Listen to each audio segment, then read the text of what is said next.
face.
Bet your ass well.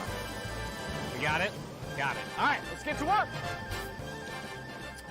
So, Dash is actually hosting the VCT Americas this week. I think we should try to do something for him, right? Because he's kind of used to that.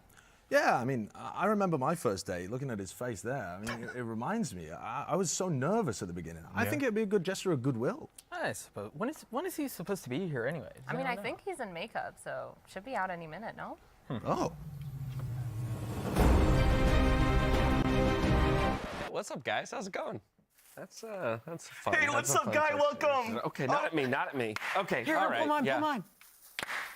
Misspelled a little bit there, but I appreciate the effort. The D is for Dash. Ooh, yeah. Thanks. Yeah, for you. He's Nailed one it. of us now.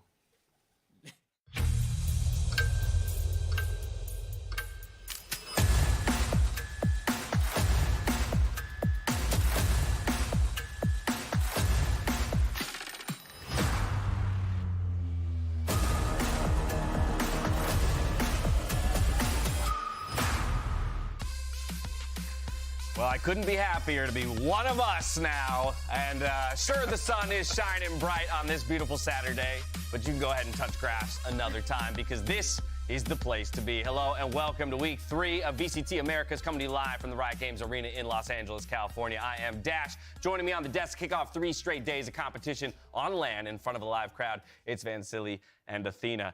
And gotta be said, I'm so happy to be on the set with both of you. It's very weird for me to be in a place that I've called home for 10 years, but now hosting an entirely different game. It's an absolute dream. So here. you're nervous? I'd be lying if I said I wasn't a little nervous, it's very weird to walk into this set and feel butterflies, something I haven't felt in some time. That's awesome. How have you two been this week? You've had quite the week. I've had quite a week, quite a long week.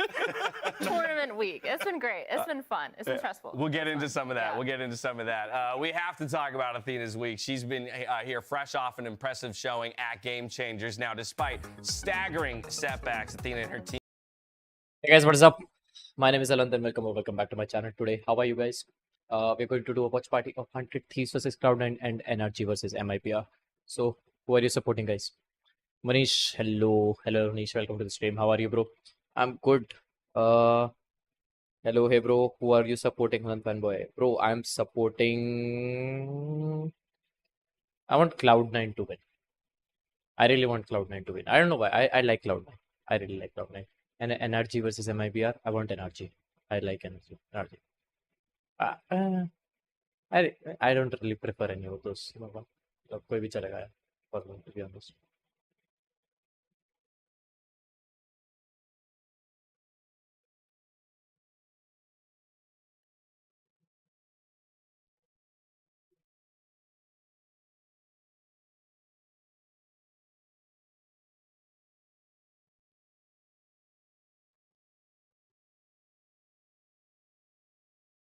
Not drop a map to anyone. Like the whole, they did so well. They look so strong as a team. I think huge props to Mel and Alexis. I mean, obviously this was the core of like the C9 dynasty beforehand, and they've come and just showed that like, hey, like doesn't matter who's on the roster, we can lead them to greatness. And I think Mel obviously did like a huge thing with that. So they're just rolling in What the dough damn. right now too for Mel and a Alexis. I clutch. think it's like their 8th game changers that they've won in North America, and Yeah, we talked about a powerhouse in C9 White before, but I think this time with version 1, definitely it's another powerhouse, another super team, especially with Fluorescent. It was almost like a Fluorescent gold killed kind of matchup as well in that grand finals. I hope that at least throughout this year for Shopify Rebellion, they find a way to break that second place curse. Yeah, I mean, for Floor, she really like popped off, and I think for Shopify, you could kind of see that like coming into it, they were a little shaky. They had good ground, but it was like the foundation was good, but they just couldn't kind of beat and push past that second place curse. So I'm excited to see how this plays out. Yeah, I mean, not dropping a map is a terrifying thing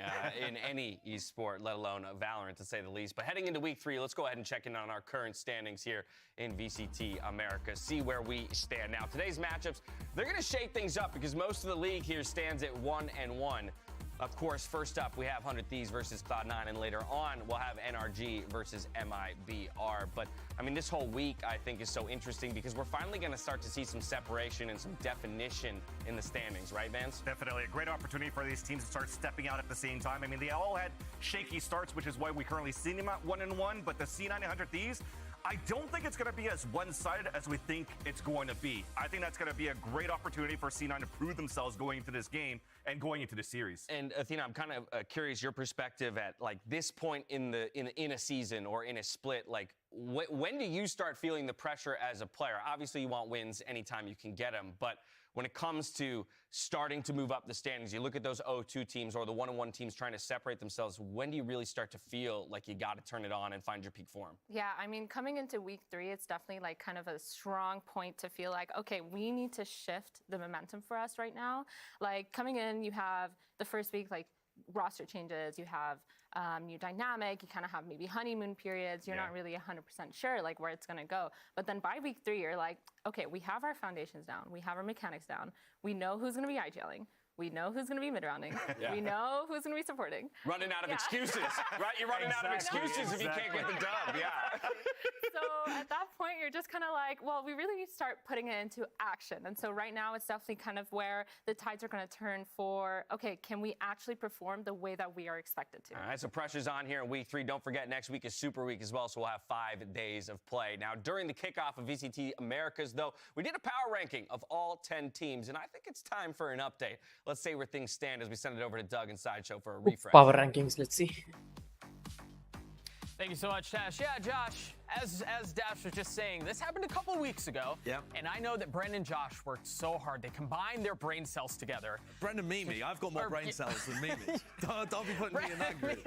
You're right. Combine their brain cells together to put together this power ranking. Now, I'm going to give you the opportunity to be very kind and generous to your colleagues. Of course I will be. And, of course. and tell me what you thought about their power rankings. And I want you to tell me off the bat who you think they slotted correctly. Let's start. Loud. It's kind of weird, actually, because broad strokes, it's not that bad. But I want to start with 100 Thieves and Sentinels, actually. Okay. So give me the 100 Thieves one. All right. Because weirdly enough, even though Sentinels got the win over 100 Thieves, I still want to put 100 Thieves above them. I feel like actually Sentinels are struggling to find their identity right now, and 100 Thieves are playing the better fundamental game. Sure, I'll give you Sentinels as well. Remember, that was a week 1 matchup. I know it was a week 1 matchup, and I know that the Sentinels fans are going to give me stuff for it, but listen, hand me another one, and we'll talk this through, because I think there's a lot of movement towards the bottom and the top of the pack. All right, well, let's go to the bottom. What about Crew?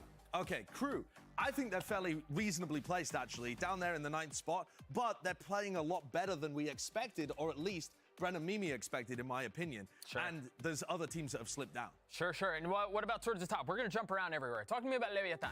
Leviathan is still playing really well. I've been impressed with what they've shown, but I think they slipped 1 spot just It's because Leviathan? I thought it was the Panther Leviathan. is rising. There's crazy stuff happening. All right, no, not yet. Loud. Give me Loud. Where do you think I should put Loud? I think Loud go at the top. Loud go at the top? Yeah, Good job. absolutely. I don't care what you think. Loud are in 2nd place. Again, hand me the Panther. Loud Let me second talk place, so about number 1 Furia. is confirmed. Panther. Okay. Yep, all right. NRG, here you go. come on. All right, that's not a Cloud9. Panther. That's a Cloud. Except, actually, Cloud9 have been doing pretty well. Cloud9 it's actually credit, nice, yes. honestly, that they even believed in the 8th spot. But I'm going to move them up a place here, and I think this battle that we've got going on between Cloud9 and 100 Thieves actually a really important middle battle. MIBR. They haven't been playing that well, but they've been doing better than Crew, so I'm going to put them down there. Evil geniuses. Evil all 9 geniuses. of them, 10 of them, however many there are. All of the evil geniuses have managed to combine together and only win maps of heretics this year. And we've all seen the EMEA games, so let me speak no further. What about NRG? NRG are in the same group as Leviathan, in my opinion. They have been playing well. Obviously, they lost to Leviathan, but it's all about Furia. Those teams have to shift down because we've got a new team that looks like they're on top. So who do you want at this I want the Panther. Give me the Panther. Right. Fury on How about top, MIBR? god I damn. don't want MIBR. I want Bye, to Sap. talk about Furia. Yep. Yeah, okay, we'll put, yeah, they're still there. Yep. Loud. Well, what about Loud? How do you feel about Loud? Right, Josh? okay. Well, I'll just tell talk me about them Loud. anyway, I suppose. The reason that I think Furia deserve that #1 position, Khalil is playing like the best player in Americas. They're going to be facing off on Monday as well, Yeah. Loud against Furia. So really, that's going to decide where that 1 and 2 falls. But frankly, this team has been on the rise for a while. Bren doubted them, put them in 4th place. That wasn't underrating them too bad, but what they've showcased, to me, deserves that #1 spot, frankly. We will see whether Loud are able to actually overcome them. Obviously made it to the finals of Lock-In, and they've never lost to a Brazilian team before. But if there was one team to do it, Furia looks so dangerous right now with Dejazine and Khalil. They look incredible. Dash, what do you guys think? Good? Is he wrong? Is he crazy? What's up? Well, he's definitely crazy. That much I know Yes. for sure. In Yes. terms of the list, I will defer to my analysts because we see some shakeups here. I think the most notably, of course, is the fact that Furia jumps all the way up to the #1 slot. What do you make of Crazy. that? I mean, I think it's definitely ambitious. I think It's a good word for it. It's a good word. I think for me, Loud is kind of just like they found their bread and butter already. They've proven it multiple times, and so for me, like I kind of like stability. So I'm just gonna keep looking. Yeah, at they're that. still No, the champs, no. fans. They're undefeated, Dude. 2-0. They're the champs. Sideshow is overcooking this. I think he's molding as much, like too much about KC Corp over at EMEA that he just became crazy now in North America. Yes, okay, they're 2-0 so far. They've won some teams, but it's all like this inter-region battles that they've had, right? Defeating Crew, defeating Leviathan. It comes down to teams that they played in the past before. How is that going to look against an American team in North America? They haven't played against a North American team since 2021 champions, and they lost. It's Sentinels. The man's On top of fired. that. The man's Minor fired up. crafter. The Hey, days bro. have just Hello, begun, how and are the you? man's fired up. You gotta love it, though. I'll also call out. We don't need to talk about him. 100 Thieves over Sentinels after dropping the series to Sentinels? Feels like a little disrespect, maybe. We are going to step away for a quick minute, but when we return, we'll break down our first match of the day. It's 100 Thieves versus Cloud9. We'll see you right back here in just a bit. I want 100 Thieves to win. Same. I want C9 to win. It's a 4 versus 2. And now bang. Oh, looking for the transfer. And he's gonna get Bro, ये match Evil Geniuses वाला तो भाई. He fights from the back. Make that even 3 for him. But C9 actually is playing nice. उन्होंने पहले map पे उनके साथ अच्छा खेला था Loud के साथ. I thought Loud is gonna, destroy them, but no, they didn't. They had an actually pretty good match. Came through with it again. They know that I got spirit with a pen. Don't know why they try to compete when they know that in victory it's never gonna end. Them in a week, that's why they could never speak. They ain't like me. I take it. Prediction is 100-2 Cloud9. I think it's gonna go 2-1 for C9. All three maps. No talk from them. I don't wanna see nothing at all from them. They can't do it like me. All three maps. C9 is gonna win the first one. Sorry. Depends on what map they're choosing. We'll know. But I think it's gonna go 2-1.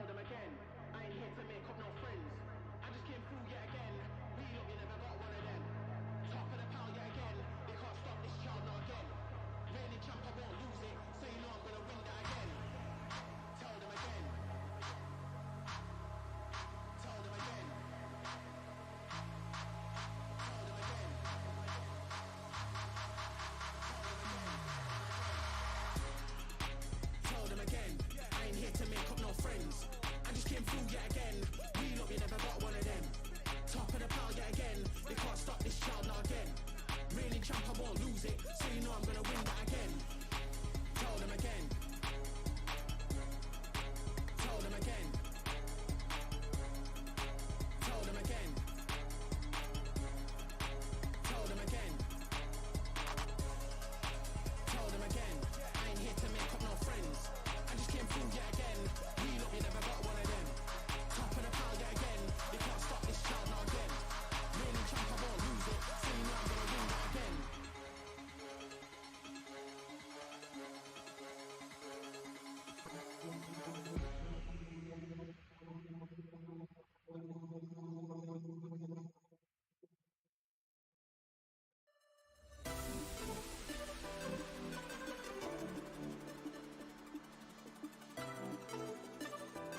Chat, I'll be right back.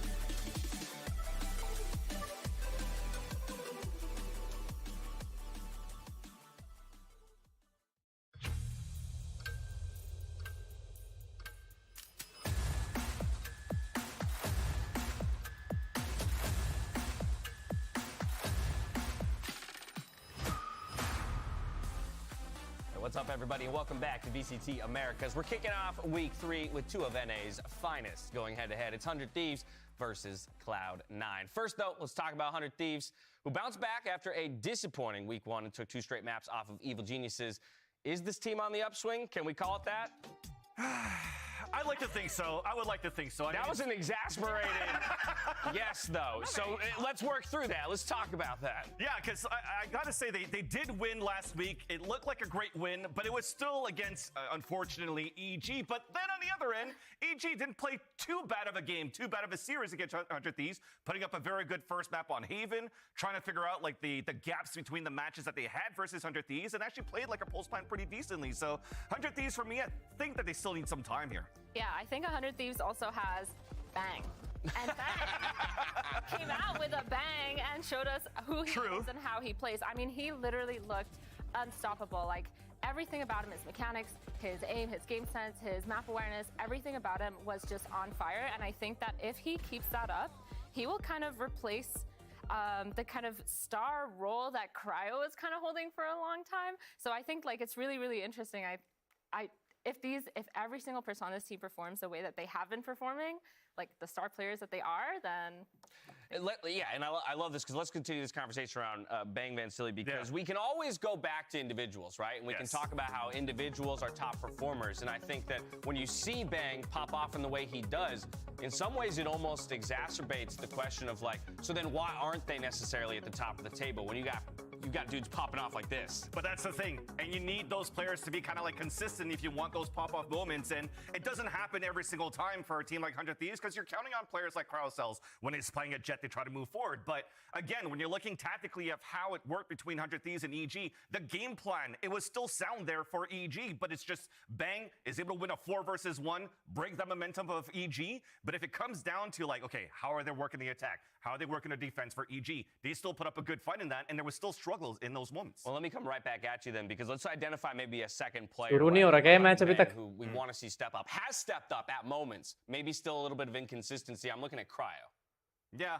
Well, I mean, Cryo's still always very good, but when, yes, he didn't have the best in terms of stats on Icebox. I think he went really negative, like at 6-11 or whatnot. But Icebox is not the type of map where you want Cryocells to, like, activate and be that entry fragger. He's got to delay. He's got to make some smokes. What I like seeing from 100 Thieves is that they actually use him as the omen to create space on Icebox. He's shrouded stepping, getting picked off, but at least finds information. He's like a human drone for 100 Thieves, so that somebody like Bang and Derek could actually come back and trade with them. Masaru, hello, Masaru, welcome to the stream. Bhai, kaisa hai? Their in-game IGLing style How are you? to have a lot more freedom. They were super, super structured, and I think giving freedom to players like Bang and Cryo might actually make them way better players, or have, like, push their skill ceiling way harder than they should have. अरे I'm great, man. Giving a team खुद more सोच मेरे को freedom बता may, 10 viewers मेरे को बैठ के लाइव स्ट्रीम देखना है मेरी अच्छा है It's a gamble, everyone's good right? Because you everything's can great find just disgusting synergy like in that freedom and get to a place where, oh, not so much has to be said and we're still making the plays. By the same token, you can kind of be directionless, right? If no one is willing to kind of take the reins when they find themselves in a winning moment. We flip on over to the other side of the matchup. We got to talk about Cloud9, who similarly are trying to find themselves, right? I think that's maybe तेरे को क्या लगता है कौन जीतेगा Cloud9 या फिर वो 100 Thieves secret, I should say, Athena, that their off season अरे मोटो got kind of turned भाई Cloud9 में सारे दो मोटे एक भयंकर Zelsis अलग ही fit और बाकी दो normal is crazy. Like, I think it's just like one of the most questionable Oh, decisions. वो मोटा I कौन है? think that for me Leaf personally, as a तो player मोटा है. seeing it, I mean, Leaf there अच्छा must have खेलता है been लेकिन some actually. sort of inside ideas CS:GO का that one of the weren't kind legends. of meshing together very well. But overall, it's really concerning because C9 kind of has their bread and butter. They have Leaf, they have Zeppa. That's it. That's it. Right? Yeah, Well, and they still have they two have new Leaf, players. that's it. But they also No, they also I have love two it good when players, and though. they've also got Rooney and Zelsis. They have a good Jay, roster. In the end, that's they it. have a good roster. You may say that in the offseason, they kind of had the world turned upside down, but they didn't face plant. They still looked really good. Yeah. And an IGL, you have Rooney that's coming into the scene right now calling this team, but at the same time, they still got a map under the belt in that series against Loud, who arguably is the top team in उसका America. देखा Western Chris side, so you're Tyson. thinking about Furia. Chris But at Tyson? the same Yeah. time, you got to say that, okay, Who's- they didn't have too much what's time Chris to cook with, Tyson?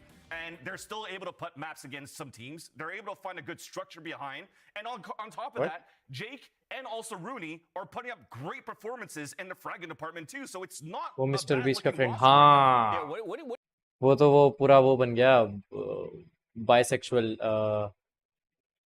भाई हालत खराब हो गई है भाई उसकी तो. मतलब खराब भी क्या बोलोगे, वो सेक्स चेंज कर रहा है ना अब तो. HRT क्रिस टाइसन ये रहा.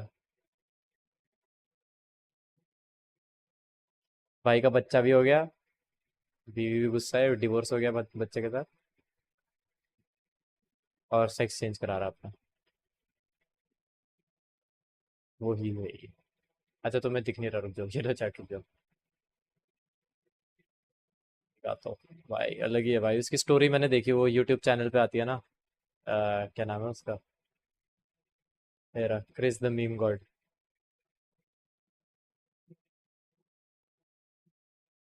रुक जा, एक ये देखो, थोड़ा टाइम पहले देखो. दाढ़ी उग रखी है, नॉर्मल, मतलब बढ़िया चैड लुकिंग. ठीक है, परफेक्ट फैमिली मैन, पूरी गर्लफ्रेंड के साथ, अपना वो बच्चा, सब great. And now look at him.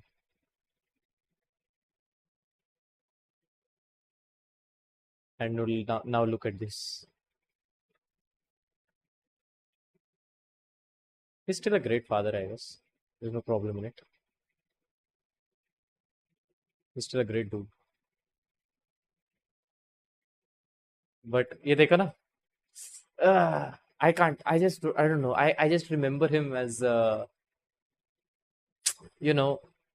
Chris the meme god. But it's like seeing him seeing him as this. I don't know.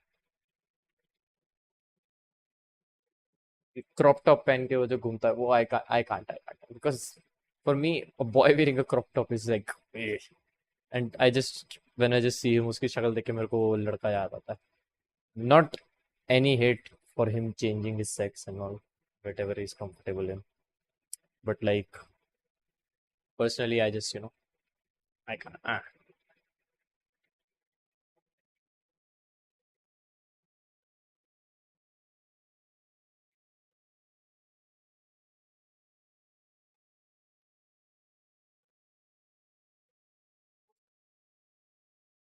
एक वो देखता हूँ ना मैं, V2 करके एक यूट्यूबर है, उसका Yeah, I mean, both these players are so उसमें आ रहा good. था They look so crispy story in of him. game, and you can just see that both these stats show that they are actually putting up the numbers that each of these teams need.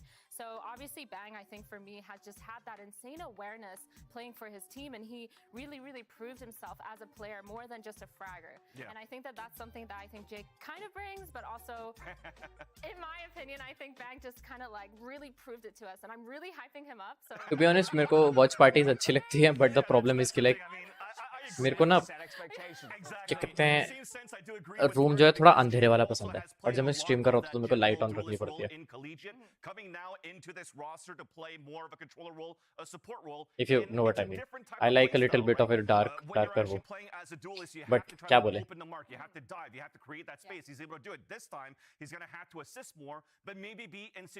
Great face. Who do you think is gonna win though? Masaru, तेरे को लगता है C9 जीतेगी 100 Thieves? haven't seen too many opportunities where Jake had to be in those situations where he had to try to clutch.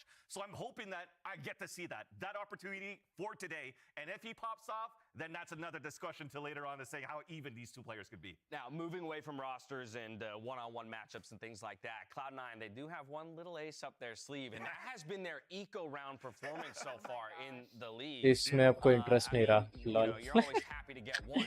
मेरा चले गया था but I gained back an Comes to an interest eco round win rate, after but, playing they Valo and performed stuff. Quite admirably here, top of the league when it comes to their win rate in those eco rounds. Yeah, I mean, thrifties, ecos, whatever you want to call it, every single time they can be completely random, they Thank can you. be completely set in stone. And I think C9 kind of proved that, yo, we can bring that random factor. We can kind of play together as a team, even on those. खेलने वाला कोई है नहीं अब Eco साथ में क्यों rounds are हमारे साथ खेलिएगा overlooked by teams. I feel like they're just like, oh, it's just eco, try to get kills. Try to हम get हर रोज खेलते हैं whatever, 5 stack like get exit frags. But Then you got honestly, players like, that can get 4. Like Rooney, like he's just insane on that shit अबे too. So they remember those definitely have the AFK firepower to just turn around over AFK sometimes squad when they're days. needing strats. Remember that? That could be such a difference maker, right? I mean, even if you don't get the round win, right? You mentioned just wrecking like, the economy of your it's opponent kind of on a back. thrifty round could be just as valuable तो to like the अब green. Now, we are वापस minute अभी भी 20, हम खेलते हैं Thieves and अब हम Cloud9, सब so लोग go 5 anywhere, stack करते हैं we'll और कई have बार all जगह this नहीं होती and more when VCT Americas continues right after this.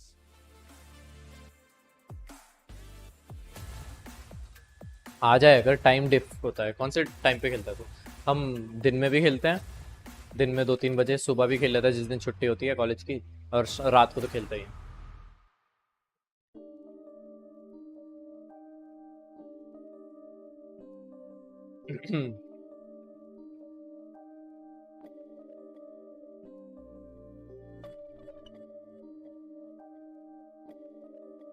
मसारू 2 से 4 हाँ तो हमारे साथ खेल लिया कर अब कभी कभी खेल बुला दिया करूँगा मैं मैसेज कर दिया करूँगा या फिर ऑनलाइन होता तो मेरे को वो कर दिया कर इनवाइट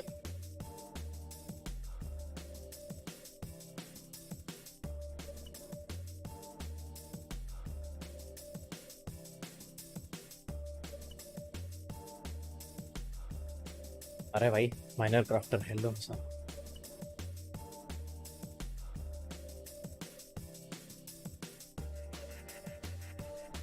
अरे मसारू स्ट्रीम लाइक कर दे वो भी मल्टीपल आईडी से प्लीज ही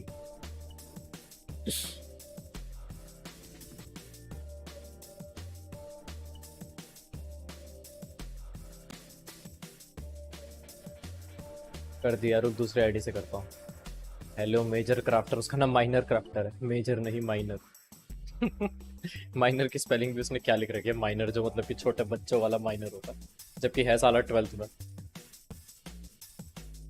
प्रखर Kukreja hello Masaru here subscribe कर दे इस आईडी से अगर तूने किया नहीं है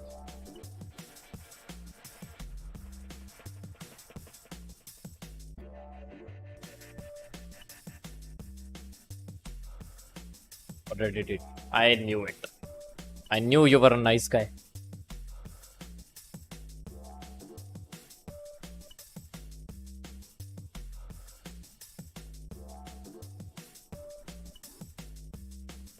कितनी देर हो रही है भाई कितनी देर में शुरू करेंगे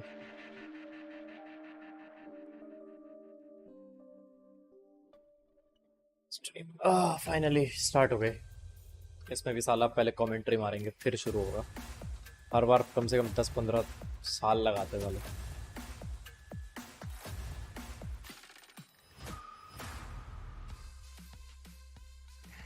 When does TSM play? Those are good questions to be asking, and questions I don't When have does the answers to. TSM play? Welcome back, everybody. Cloud9. TSM couldn't franchise by Condenser? let him know TSM at once? Yeah. Oh, yeah, I did. Yep. No. Just keep waiting. Just keep waiting. One of these days. All right, it's time for us to break out the whiteboards here, talk about some predictions for the first series of the day. It's 100 Thieves on one side, Cloud9 on the other. I don't want to go first, so I'm just gonna make you go first. Okay. So I was joking around with the dressing room, so I'm dressed kind of like an artist today, right? With this shirt. Yeah. So I think decided C9 to is gonna win. Add a little bit more art into my prediction. PG में So stream hopefully I खोल didn't रखा है मैं slander कुछ series the देखने logo, जा but रहा I'm bye definitely thank you going for Masaru Thieves. Thank you They're thank definitely, you yes, maybe not looking as good as I thought they would be from the get-go, but they're still showing some good signs of promises. There's still an opportunity for an upset. All right, well executed on the drawing there. I appreciate you, it. thank you, Athena, thank what are you thinking here? So actually, I was joking around with the wardrobe today, and they told me that I could. So I decided to draw my prediction, and so we also have 100 Thieves. I hyped up Bang. I'll hype up the whole team. I think it's like gonna go 100 Thieves. Thieves. That's I so want. funny. I know. I think they're gonna win, but I am going for 100 Thieves. I 100 want Thieves C9 as to win. well. I think this is near a coin flip at the end of the day. And so that's going to be a tough one, I think, for either of these teams. But giving the edge to 100 Thieves at that, predictions are locked in. I think it's about time that we talk about difference makers here. Ultimately, when it comes down to 100 Thieves winning, what is it? Yeah, so it's the way that they're able to execute into sites. I think you're bringing back that 2021 style of 100 Thieves, always being really good at executions, but there is some gaps in trying to hold it that their opponents, EG, were able to do last week, so they got to be careful there. Brush that up. There you have it. Some final thoughts before we dive into it. We're set, so let's go ahead and get Saturday started off right. 4 teams will take to the stage today. Anything can happen. Anything will happen in week 3 of VCT Americas, and all of that's going to start in just about a moment. I'm so happy to be here back in my home studio. Now the Riot Games Arena in Los Angeles. VCT Americas starts right now. Riot Games Arena, bhai sahab. This stream contains fast flashing images that may affect viewers who are susceptible to photosensitive epilepsy or other photosensitivities. Viewer discretion is advised.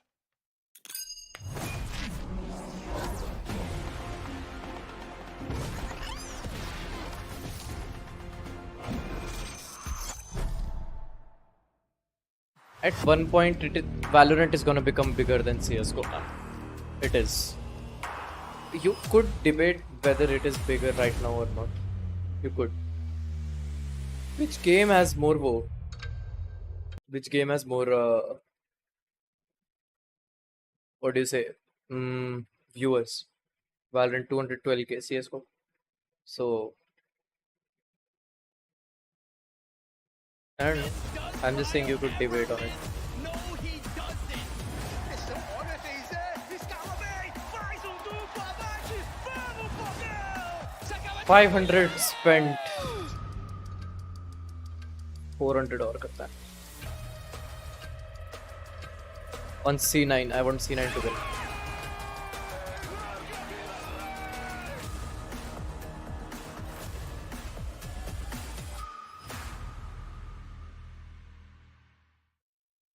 Bom, agora a gente enfrenta a NRG, eles adaptam muito durante o jogo. Você pode esperar tudo deles, tem que respeitar os caras. Tom left in this 1v2, he gets one. Letting it swing into him, and it does. Huge out from Finesse. Can he get the 1v1? Jeff on the tap, on the hold, but Finesse with the swing. We respect them a lot. We know they have good players, and we're not going to underestimate them. Por cima, o Muriz aparece bem. Leva 2. 3 kills do Capita, ele quer mais. Rotação, são 3 jogadores chegando. Segura o primeiro, viu o segundo. Vem o terceiro. Their new additions are still pretty strong. You know, I expect them to be a pretty tough matchup. Still stuck towards the top. Wow. As Rooney fights from the back. Make that even 3 for him. But there's that position from Zeppa. Lands onto the second kill. Dodging the blade storm to get the third. Trying to salvage the thrash, but Leaf is once again there. I think 100 Thieves is a solid team. If that team catches their confidence again, they could be insane. Osna fighting back towards Sewers, and he gets the 3K. As now Bang. Oh, looking for the transfer, and he's gonna get it.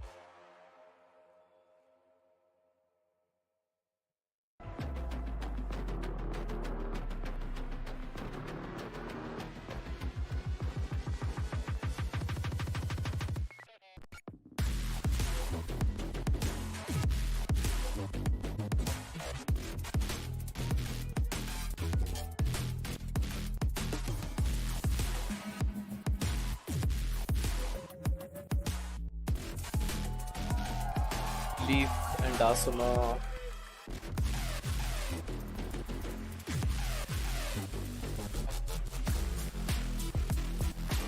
Zeppa.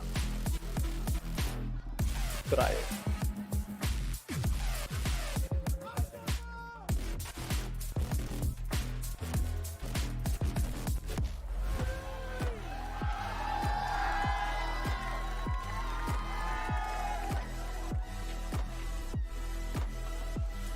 अबे उनके 4 उनका late आ रहा है उनका एक बंदा जल्दी आ गया 100 Thieves का अकेला आ रहा है वो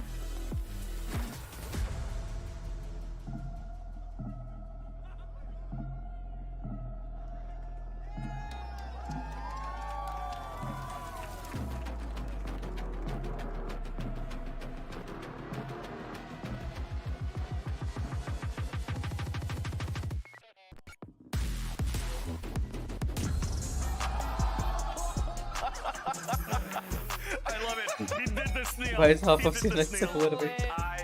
I loved absolutely every single moment of that walk-on. The battle of 1-1 teams here in week 3, Cloud9 versus 100 Thieves. We were joking. Is it too late to change our predictions? I was gonna say 100 Thieves guys, they got all out of whack there. I'm worried about the shot calling and the synergy at this point if we're going on stage in the wrong order. I thought I was the one that was nervous on the desk because I get to be with the best host in the industry and one of the best minds here and game changers for Valorant. But it definitely does look here at the players walking out the stage that maybe the nervousness is coming out from the Thieves. All of that was just so much fun. Also, did you see the fist bump at the end? That's it. He did the snail. A little bit. You ever? Yeah. I got caught. I do those. Get him with the snail. Yep. All right, let's do our best to refocus in on this series. As much fun as it was to watch all of that take place. Even just referencing the way that the players themselves were talking in that little video preview, right? We heard Cloud9 members talking about how scary this 100 Thieves roster can be, especially if they find their confidence again, right? And I think that's a big factor here, especially as we play week over week in a league format on stage with a crowd. That's going to take some getting used to. And you got to wonder, when will they find that peak of confidence? Yeah, I mean, for both these teams, when they are at their full confidence kind of play zone, then that's when you can tell that they're fully comfortable. And I think one of the biggest things about playing on a team is in order to be comfortable, you have to feel like you are having fun. And I think that is a really big thing. And it's really hard to do when you're in front of a whole crowd and there's cameras and lights flashing and everything, you know, but it's really interesting to see which one of these teams is going to be able to kind of pick it up, play it like they do in scrims, you know, like just have fun with it and also win. Yeah, that's definitely what I saw from the last 2 weeks, actually. I've seen Cloud9 coming into the tournament here for the VCT Americas. Starting off week 1, week 2, Jake, like there was a lot of pressure on his shoulders, but he's already coming out smiling in the camera shots, the player shots that we have in between the rounds. I think this is still going to be a very good series. That might even go to 3. Yeah, well, if we want to go to 3, we'll see what maps it would have to happen on. It'll be Cloud9 with the first of the map vetoes, Icebox and it's ban. banned towards Icebox. I mean, I would ban it too. I saw the way Bang was playing on that. I would ban it too. I don't blame them for that at all. Fair enough. Pearl will follow pretty quickly here for 100 Thieves. What do you make of that one, Vince Illy? It's actually quite interesting because Pearl was also the map that was played last week by Cloud9, and it seemed that they were figured out when they're playing against Loud, focusing a lot for Zelsis around the orb on the A site, around that Phoenix play, and maybe because of that read too, they still might be afraid of the face-to-face battles. Going to Lotus, though, that's going to be a very fun one. How much do you index into your opponent's First map is performance on Lotus maps by versus C9. just your own, securing your own maps? I think for us, we kind of prioritize our bans for our opponents. Recently, we have been perma-banning because it's been a little clustery, but I think banning your opponent's best map, picking your best map is really good, and that's why I think this C9 pick on Lotus is really good. I mean, we did see it, the last time we saw it was in Lockdown where they did win, and I know 100 Thieves have not looked that good, and then the 100 Thieves pick of Ascent is also really interesting. Definitely. I think looking back at that Lotus is, again, one of the key components of the coaching staff around C9 with MC and Cooper going into maybe maps where you don't expect C9 to come in as like a new roster. Hey, can we play the common maps? Should we play the Havens? Should we play the Ascents of the world? And when they picked Split last week on top of that and got that map against Loud, I definitely do think that they have something cooked up here at Lotus, where even for 100 Thieves, they didn't look that great, as you mentioned, Myrna, because they had to Fade coming into that. They had a Cypher going through at lock-in too, and it looked like it wasn't as clean as you want it to be. So this is a great opportunity for C9 to put another one early onto the board. Cloud9 boys in the house. Love to see it. Love to see it. LCS champions. They'll soon be on their way to London to compete in MSI, but hoping to watch their boys take a dub in VCT Americas. Van said he wants all 3. He said he thinks this series can go all 3, but now that you've seen the actual map picks, are we going to make it to Haven, you think, Athena? I think that we will. I think it is a 3-map pick. I think the comps are going to be really interesting, and when it does come to Haven, I think it's going to be really close, but I think these comps coming into Lotus are going to be really interesting. We do see Leaf on the Neon, which is going to be super exciting. We have Sky, obviously one of the best initiators to have on this map at this moment. We have Viper coming in. We have the Omen for Bang. We have the double controller setup from C9. It's going to be a really fun game to watch. A double initiator on 100 Thieves is also really cool. And now the Thieves are seeing that strength there, going into that Killjoy as that Sentinel for their composition. So Stellar switching away from that Cypher into that Killjoy is going to be something very nice to see. But what's very intriguing for me is Asuna going on to this breach. They're going into trying to support Cryo as much as they can into the entries. I mean, there's a lot of pressure on him to try to perform to get the entries that you want. So hopefully Asuna is there for that second trade. Yeah, I mean, it works out perfectly because for 100 Thieves kind of going against the double controller, they're going to need as much util as they can to get onto that site. The amount of delay that this team has is just way too much. Like, they can delay for so long that 100 Thieves is going to have to push you, and it's the same, vice versa. I think both these comps are like kind of the yin and yang of each other. I'm excited. I'm a big Breach fan, so I'm happy to see that one locked in. You've got so many blinds on that team between Sky Breach and even Omen being able to add in there. Comps are locked in. Teams are ready to do battle here on Lotus for our first map of the day. It's time for us to send it over to our casters. As we do, I want to wish both Wyatt and Bren well. Please get better soon, my dudes. Until then, we're handing it over to a brand new duo here, Esports Doug and Sideshow. Thank you so much, Dash. Yeah, Josh, an honor to share the desk with you, even if he is the inferior Elden Ring player at the desk. It's so good. Unbelievable. Unbelievable. Now, I want to get your thoughts on this because this feels like a battle of the middle of the pack, but Josh, it's for very different reasons. I think if you consider both teams at the beginning of the season. Yeah, I think at the beginning of the year, you would have expected this to be a blockbuster match, both teams really fighting for the absolute top of Americas. And for various different reasons, that hasn't exactly materialized. And instead, you've got a situation where I think 100 Thieves especially have higher expectations coming into this game and are going to be expected to kind of put Cloud9 away. And if they can't do that, maybe it has... By the way, you will get copyright without access. You can't. Nahi milta. Chota channel hai. Zef. By the way, welcome to the stream. Make sure to like, share, and subscribe. I've been streaming watch parties for like a year. They don't. As they were when they played that first map against Loud. Oh, they're going aggressive. Look at how far Cryo's already gone, but he got flashed in response by Jake, and he falls. Kaise bach gaya bhai? Huge trailblazer too. So many people stunned up. Look at Asuna's health. Bang and Asuna. Barely with a shred of life between them. And Stella's on his lurk play again. Stella was playing Cypher last time we saw them play Lotus. Because you're not monetized, yeah. नहीं, but copyright मेरे बाकी videos पे लगता है अगर I play music and stuff. It doesn't mean कि मेरे को copyright नहीं लगेगा if I'm not monetized. It wasn't the turret, it was also because Zelsa spotted, but I don't know if they're expecting Stellar to be creeping this far up. Stella has to make a play in this kind of situation, and Cloud9 are reading it. Now two members meet weak on the side of Cloud9, and Jake can leave. You see the utility set up, they start to flood. अरे Zef tension क्यों ले रहा है यार? Welcome to the stream. Stream देखो, like करो, subscribe करो. Watch the stream with me. Derek in this 1v2, he's so weak. Celsius gets 3 on the round and Celsius is jawed a bit. Great stuff for Cloud9 in the pistol round. Yeah. They handled that right from the very beginning. Tension na lo Zefi. Watch the stream, come on. Have a great time here. Trap a player there in the breakable door. Look at them pinging it on the minimap here as well. You know, clearly, that's where the round went wrong. But at the same time, by the time they got back into A, they actually made a lot of their fundamental strengths work. Derek, Asuna, Stella all combining together, playing angles off each other. Made it somewhat winnable. I am interested in general to see how this attacking composition works, though.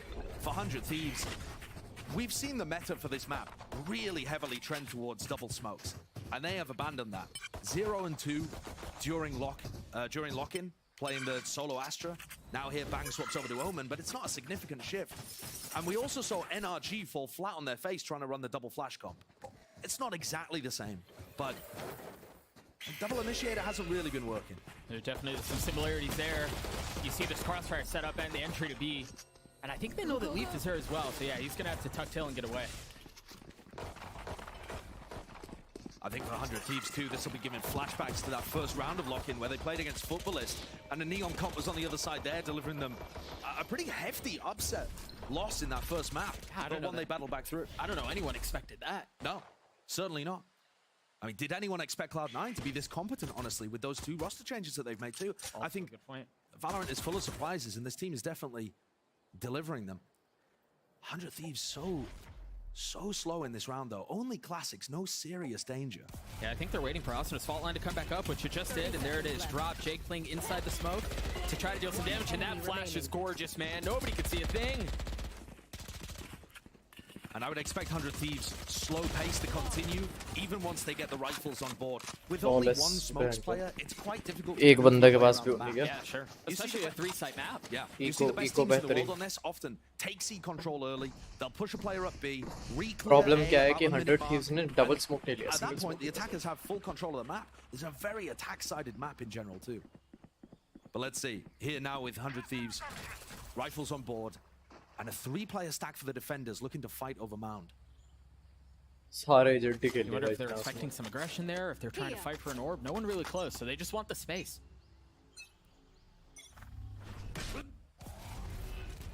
Just waiting on contact. Cloud9 with the lighter weaponry here. Instantly dropped by Asuna. Lol, Asuna got double. Crosshair placement from Asuna there. And it doesn't get much easier than that. I mean, the idea is good from Cloud9. There's a one-way smoke from the Omen, so they put up their Viper wall, and that makes the one-way useless. They can threaten like they've repositioned, or in fact, fight heavily over it, but... He's had? I mean, they read him like a book. Rooney had to try to get out of there. And that was almost the setup of the Viper wall that you mentioned. It was intended to feint the possibility of crossing. They did, and they die there as well.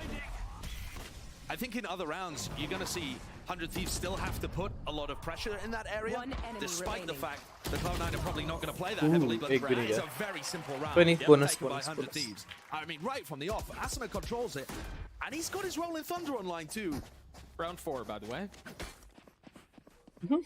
Excellent response on that round. A flawless round. They keep all weapons. They may have taken some damage, but really not a ton. Not a bad response. Note here also, Zelsis 1 point away from having the lockdown online. I don't think he's going to get an opportunity for it, and in fact, Cloud9 are going for the same kind of setup over towards C. If at first you don't succeed, keep bashing your head against the brick wall. That's how the saying goes. Yeah. But this time, Leaf is much further up. He's playing just on the other side of the wall. And he slipped through. Note, there's no lock, there's no alarm bot, there's no turret. And the Trailblazer gets used to kind of re-clear this B area. And normally you're going to see teams use that over towards A. Instead, 100 Thieves contacting their way in with Cryo, Bang. On the pistol round, it was Stella doing the same thing. No real utility being used heavily. Praveen Mahajan, hello. Praveen, welcome to the stream, man. How are you? On the clock, they re-clear that. Leaf is very, very pushed up here.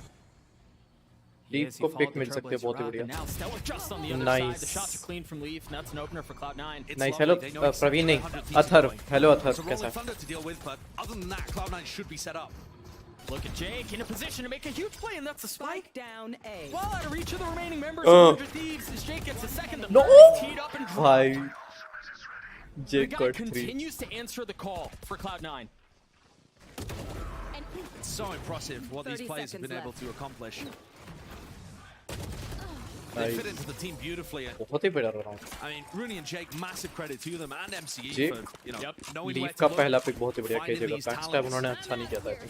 You know, it's funny, I had a conversation with him shortly before the season started with MCE and kind of like feeling him out, getting his thoughts. Hey man, how you feeling going into the season? You doing okay? And he said, I think we're going to be just fine. Yeah. And man, has that not been accurate so far. Yeah. I do not like this contacty approach to the A site from 100 Thieves, though. I agree. If anybody's trying to challenge over there towards Rubble, you know, Change India. Arey, hello Priyanshu, welcome to the stream. You know, Jake in the mid round, they don't have any utility really to clear that area. They're going to flash it at the beginning of this round, but it's the same kind of setup for Cloud9. 3 players mount, controlling C, and it kind of drives 100 Thieves into these A takes. Trailblazer again used only 10 seconds on the clock. That flash is early and Leaf has gotten through. What the fuck? What do they have? Does Austin have any utility left? Yeah, he still has everything. Look how Cloud9 are messing with this, though. Jake going for an info play over towards C. Lockdown use B. Trying to create some space for the attacking side. And specifically, nice positioning here from Cryo and Bang, too. The Trailblazer, though, stopping things a little here. And also giving information that they weren't pushing off the back of the lockdown. So now Cloud9 are anticipating this hit coming through to A, and that's exactly where the spike is going.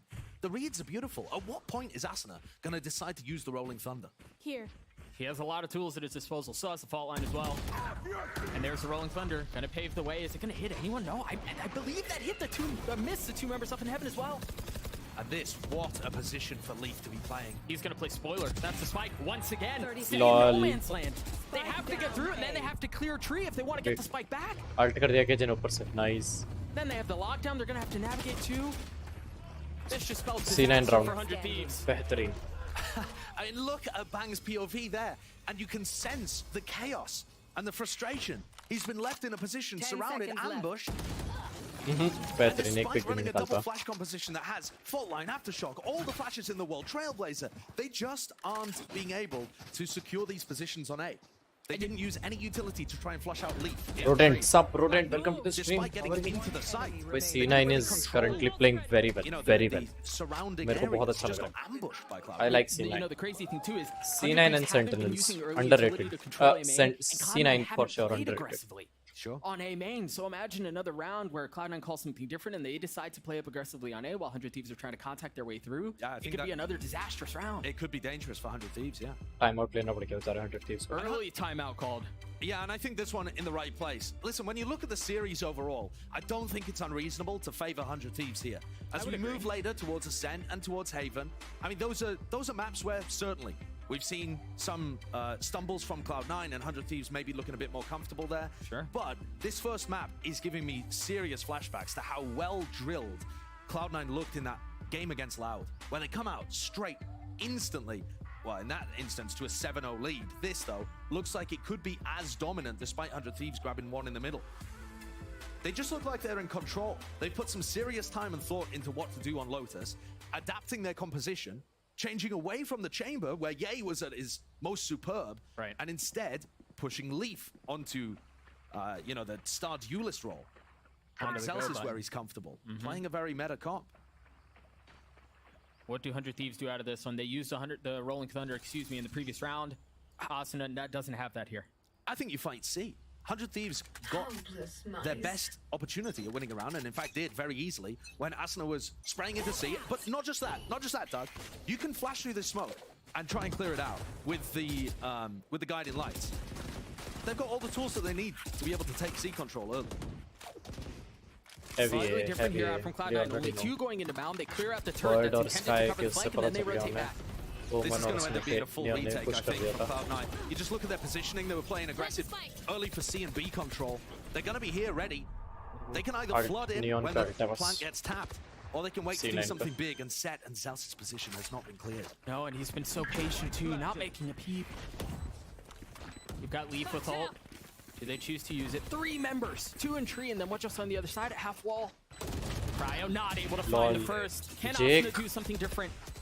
As he trades it right back. Dancing around, feeling pressure from either side, and he's overwhelmed. Now a 3-2 number still in favor of 100 Thieves here as they have a good shot at winning this round. What can Rooney do? Member spotted, Rooney dropped, and Jake left alone. 3-3. Difficult situation for Jake and Rooney. It's gonna save. Retake not quite working there.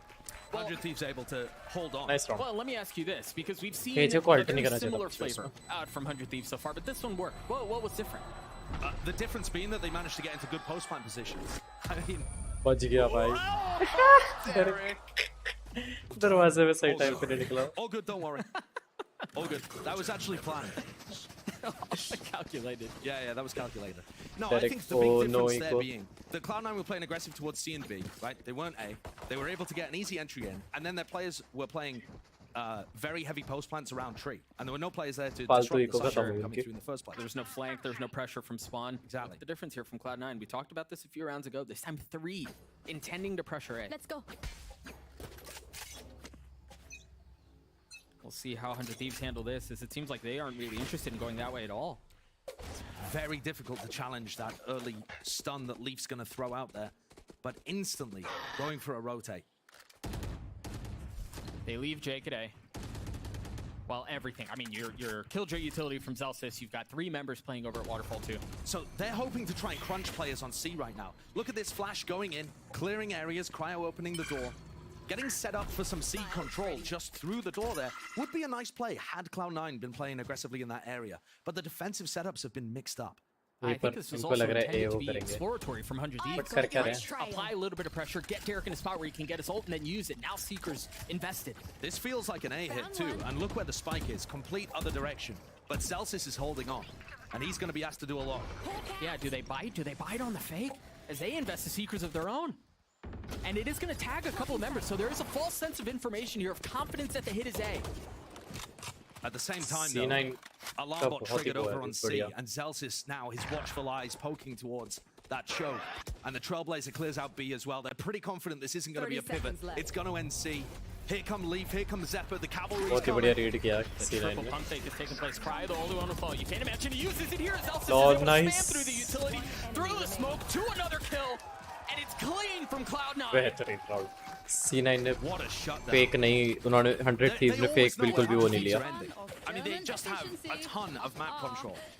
And I think 100 Thieves are really struggling here to retake areas and threaten multiple places. The way that Zephyr, I mean, the Trailblazer, to me, is the biggest difference between these two teams.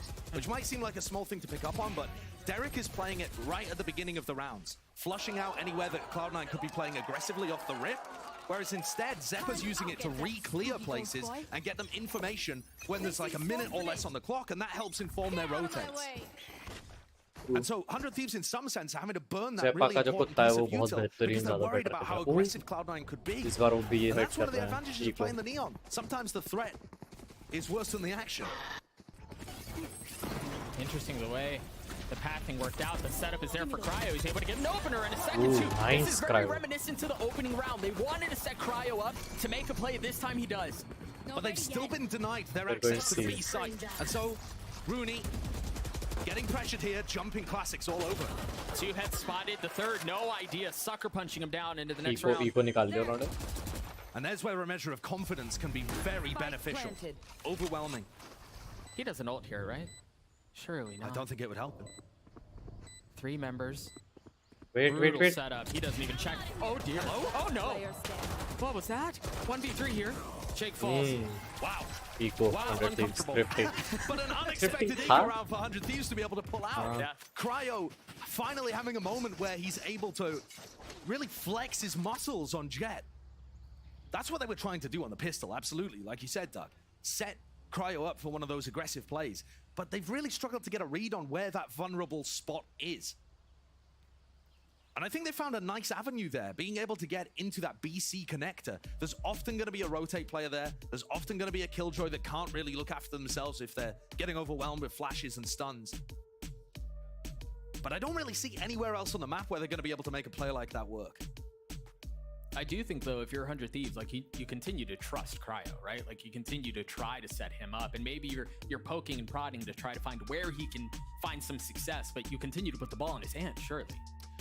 Yeah, I mean, part of what they're doing actually is playing quite slowly in most of their rounds and not really having him explode in with a lot of utility. So maybe that's an adjustment that they could make. Sure. Try and play very aggressive in post plants as well. You know, have one of those slow rounds, see if you can get a plant down on A or B, and then decide to go for some aggression. Push stairs with Cryo, or, you know, push into the AB connector if you plant on B. There's many different ways in which you could play that and allow him to be aggressive. Yeah, scale up a little differently. Folks, I'm being informed that there is a game issue. There are players who are reporting some lag on stage. So as soon as we get that figured out, we'll get it rectified, situated, and get back into the action early. If you are just joining us, this is map 1 of this best of 3. Cloud9 have kind of caused fits for 100 Thieves as they hold on to a 2-round lead. Cloud9 have been causing fits for quite a number of teams, actually. Yeah, they have. Overperforming expectations, I think. People were, you know, looking at this squad and, they're playing with a collegiate player. The IGL's just come in from Tier 2. Surely they're not going to be able to accomplish too much. And actually, this team is looking tight, drilled. I think MCE's done a great job, as of the core from Cloud9, of being able to integrate these new players and play well around a new system. And I think the tech pause allows me to weave a little story for you, Doug. I do love a good story. Let me weave a little story here. So, about a year ago, Cloud9 played against 100 Thieves. Oh, we're going back. Oh, and you won't believe who was playing. I mean, it was a blockbuster battle of Zeta for Cloud9 playing against Eccles and Baby J for 100 Thieves. So, I mean, we're going back. We're really talking Asian history. But I think, well, if you think back to what happened last year, Cloud9 made a roster move that a lot of people didn't quite agree with, and the ship slowly sunk. Whereas that 100 Thieves team had a Viking funeral. They just torched the entire thing, and they rebuilt, and they were actually able to benefit from Cloud9's slow slip away from relevancy in 2022 because there was a spot open at the top. Sure. And I think that has really carried through its thread into this game. If you think about that rebuild from 100 Thieves, what an opportunity that was for Bang and for Stellar to really show themselves at a tier 1 level, to go to big events, and they grasped that opportunity. And I look at the players on the other side here. Rooney especially is in a similar spot, and Jake has been given, I mean, an opportunity you wouldn't even believe as a collegiate player to play at a tier 1 level and see whether he can hang and get that experience and perform on a top level. And they just have to look across the stage to see what could, what the future might be able to look like if they can take grasp of this opportunity. And I want to go back to you just mentioning Jake and Rooney and how exceptional they've been. They've answered the call every week. Right? There were almost no expectations for this squad. Let's be honest. There was a lot of doubt. There's no way these guys can execute on the big stage. They're so young. How are they going to navigate the pressure? The fact that they should be getting out called by these world-class IGLs and everything that comes along with that. And man, they've answered the call, not just in their individual play calling, in their macro, but also their individual play making. Right, like they've been exceptional, especially Rooney. Especially Rooney, yeah, that's what I was going to say. Being able to IGL at this kind of level, I mean, Rooney just looks like a tier 1 pro. Yeah. And he was on the up in a tier 2 scene and had that kind of package, but to be honest, not on too many people's radar. No, not at all. I think that's where you really see the brains behind this Cloud9 squad are coming from the coaching staff, and specifically, I mean, you look at the track record that MCE has of being able to find hidden talents. It's unreal. It's unbelievable.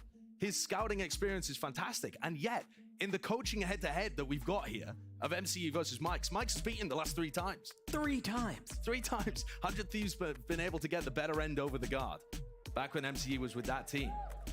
Yeah, once again, this series really just kind of subverting expectations across the board. You weave together such a succinct narrative around Cloud9 and how they've gotten here, the roster changes and kind of everything that's gone in between. And yes, Cloud9 can look across the stage and see what's potential, right? What's possible, namely in the eyes of Rooney and Jake. And for 100 Thieves, I think there were very high expectations for this squad. You come in, you're only changing 1 player, which on paper should have been a considerable upgrade. Yeah. And bringing Cryo in, and they've looked okay.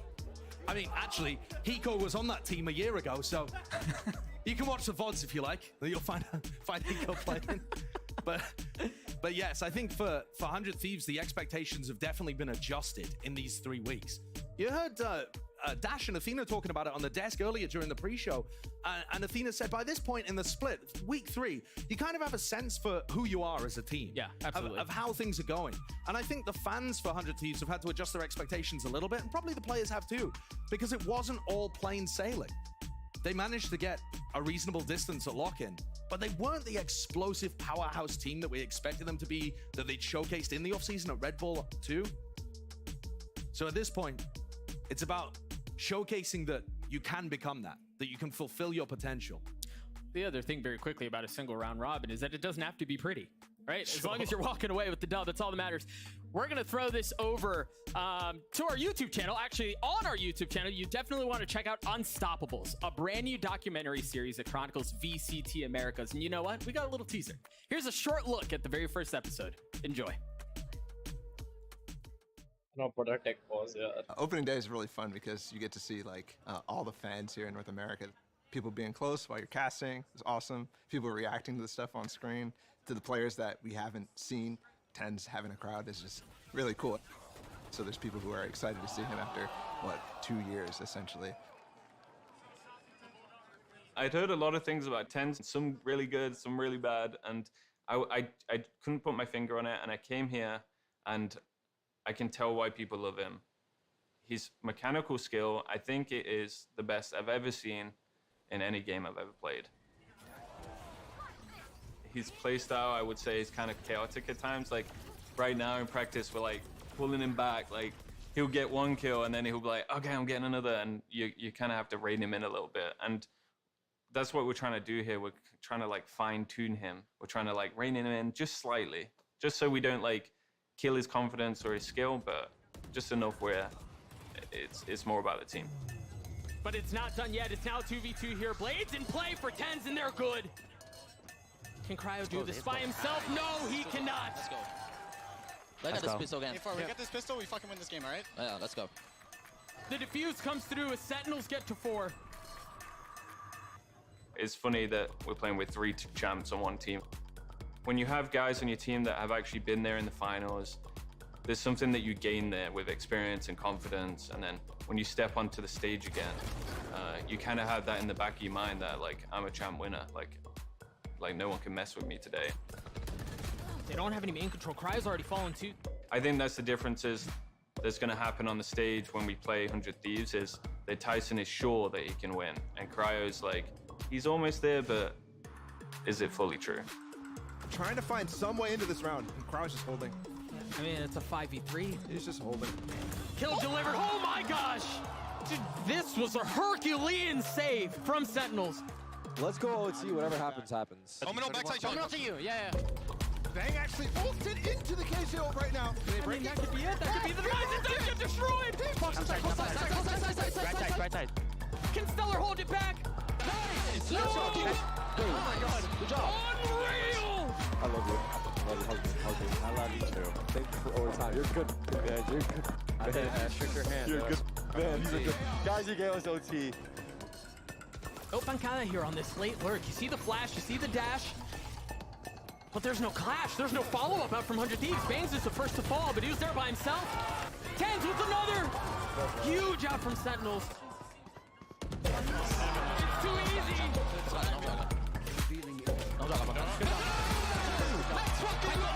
14-12 in the series in favor of Sentinels. And it's Sentinels who comes out. बहुत ही बढ़िया map था. Damn, that's crazy. Ellie, it's only been one series, but for now, Sen City rules this land. That was an absolute banger. I mean, two really close games right off the start, and then we got to go to map 3, and again, another really close game. I think people are very happy with the performance of Zekin. I think people are very happy with the calling of Def, and then Tens was Tens. That guy was electric. He was really, really good.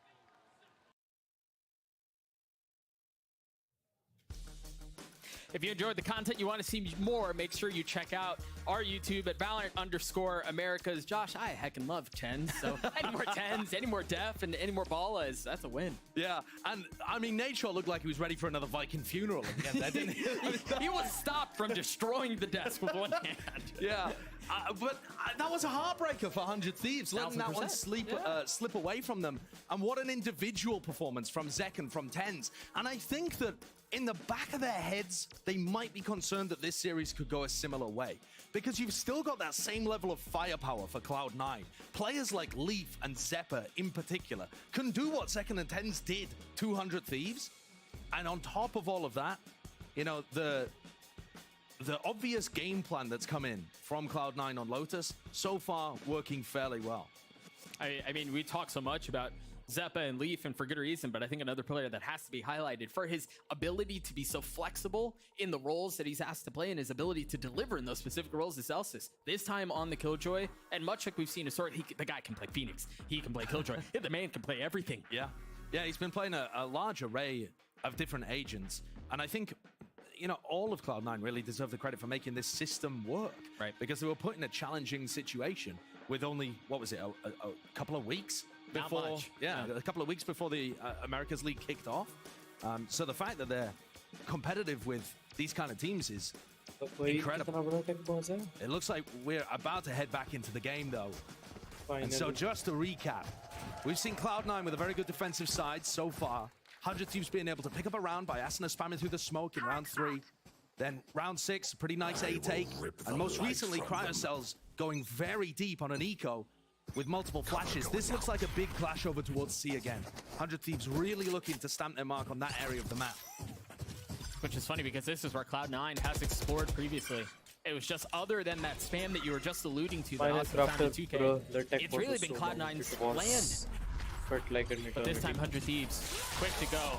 Rolling Thunder used once again, not going to hit anyone, so they're going to take the space and they're going to fight for a retake. They have Rooney's Pit and Leaf Salt as well. This is also quite similar to the way in which they won around on A. A very big push in. Stella reading the flank on Leaf here. Yeah, but the turret was there, and I don't know if it got recalled or what, but Leaf's going to be able to scale up so much further without it. I mean, look at the pings literally at Leaf's feet. They know exactly where he is. And they're reflanking the flank. Bang is in the A lobby. He committed to the ult. The flash is there, and Stellar wins it out. That was very close. This means that the entirety of 100 Thieves are going to be playing the spam. What is that shot from Derek? Zep on the tap, not committing to it. Rooney playing on the other side of smoke. That's a free one. Now left in this 1v3. The tap, the fake, and the reposition. Cryo gone hunting, looking for a little something. But they know he's not on it. Oh, that's loud. It's not enough. Oh. I mean, that was a difficult situation regardless for Rooney, but well handled by Cryo. And that's now 2 rounds. Half of the rounds that 100 Thieves have been able to get are off the back of breach ulting into a site and then being, well, actually, I think the previous one was without a breach ult, but a big exec into a site and then being able to get into good post-plan positions. And if they can use their utility to stop Cloud9 from harassing them as they transition into those post plants or get into the site in the first place, that seems to be the win condition. Cloud9 have actually not been able to pull off the retakes. They still have a couple of tools here, but it's pistols for 3/5 of Cloud9. Surprising too that Leaf has a Phantom here. With the ult. Paused as well though, but yeah, he has his ultimate online, so definitely opportunities for them to make murder happen across the variety of players that they have in different positions on the map. But so far, 100 Thieves are really finding an answer here that's working. And to me, Doug, the big difference is the pace change. They were playing so slowly at the beginning of the half, and they didn't really understand where on the map they were supposed to be fighting for, how they were going to take that space. And instead, they've just turned the dial up. And, I mean, in the previous round, they just go towards C instantly, breach ult, boom, got the plan. No messing around. Just that easy, right? Yeah. Just have the breach ult every round and you'll be fine. Well, they're about to have Stellas in another couple. But I do think it goes down to the pace change, as you were mentioning. It was Asuna's ult. 2 out of the 4 rounds that they've won have been off of that. One of them was Cryo finding space and able to get a 2K with the blade. So they're starting to find success in different places. You are not being trolled, by the way, those who are watching at home and here in the studio with us. That thing is still stuck at 1 second, the longest second. But we will get back into the action here as soon as we can. You mentioned the Phantom out for Leaf, who with ult in play chooses to go with that. And yeah, I think that's a surprising decision as well, Josh. Oh, it's actually quite difficult for Leaf to find value out of the ult with how slowly 100 Thieves have been playing. So if 100 Thieves commit to an area, you might see him, you know, drop the Phantom, decide to invest the ult and go aggressive. But, you know, more so than that, I think what I'm looking for here is 100 Thieves to continue this adaptation that's working really well for them. A lot of people have been asking questions about 100 Thieves ever since Sean left the team about, yeah, well, you've dropped some of the structure. You've given more freedom to players like Stella to call how he would like to call as the IGL. And how has that materialized into wins? You know, where's that come from? And I think here it's been a decent example of, you know, Stella actually finding a good counter in this point.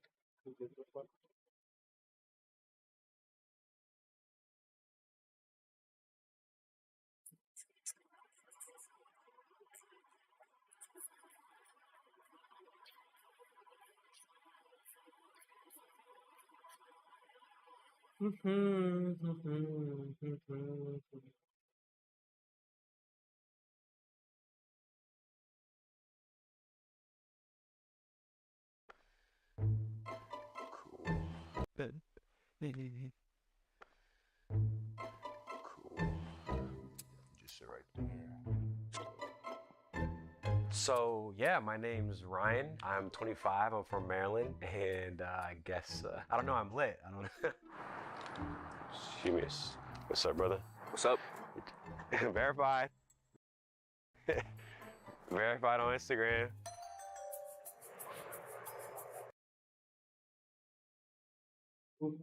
Right back into the action, Right round there. 10 live, and Cloud9 taking space.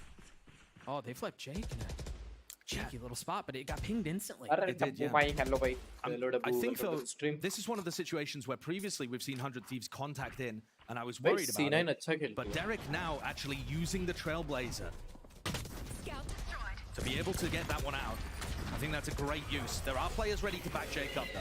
Yeah, the Phantom being one of them. We talked about it in the hands of Leaf. Bang. Waiting to strike, smoking off. You see Leaf crept his way up towards tree. Perhaps expecting aggression there, but it never comes. I think this is a great situation to move a little further forwards as 100 Thieves and go into a B pivot. You know that they're on an eco, they're much more likely to gamble stack. And the Seeker's being used here. Derek just clearing out the entirety of the B site, knows that there's nobody here. But do they commit to it? I don't know if the panel's broken or not, but it seems like, yeah, they just went through it, so they are going to flood into B. And all of Cloud9 is already here. But remember, when 100 Thieves have been able to get into post plants, it has been good for them. Choosing passive post plants, though, at least everybody other than Asno gets team blinded. And Cryo's still playing back wall. Oh. Huge kill out from Zeppa. Do they go? Leaf still with the Phantom. They're sticking with it and paying off as Bang falls. Jake on the tap, Stellar on the spam. There's just a bit left. He's got it halfway. He's going to stick it the whole way. 75%, 80, 90. He sticks it all the way down. Not a bullet of damage done in the middle of all of that.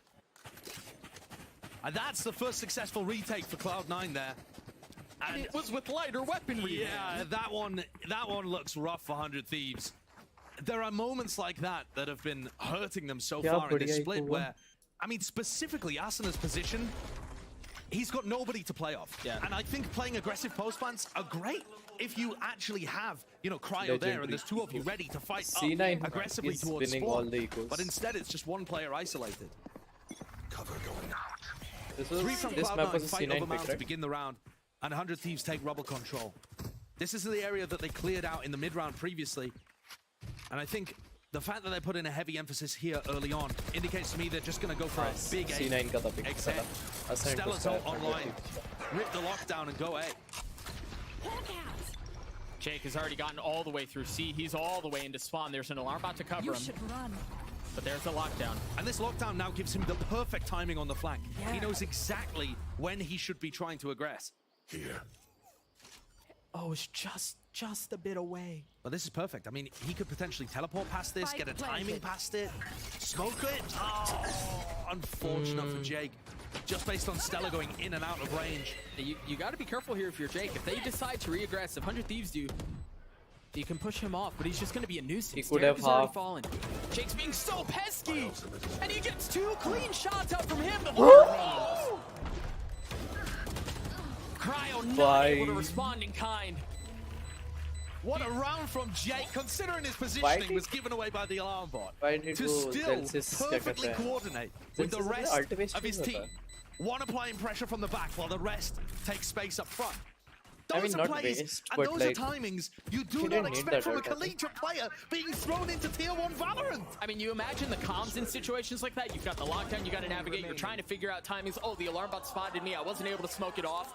But you're right, they handle it so beautifully. Jake playing awesome. That would be a perfect like open mic. 11-5-11. By the way, for the content piece. Very good suggestion. 10-4-2. And now final round of the half. Jake 100 Thieves looking to try and recover this. 7-5 would be a great result for them, considering how things have gone. Agreed. Agreed. We may go a full half without seeing Leap Salt. He's had it for a while, still does. Yeah, I mean, most of the time he's had his gun in his hand, hasn't he? And this is a big push coming out from him and Jake. He's got the wall, and there he goes. He's swinging around, Lightning McQueen and Kachowing his way to a kill, but instantly traded back. Kachowing. Austin with an awesome response.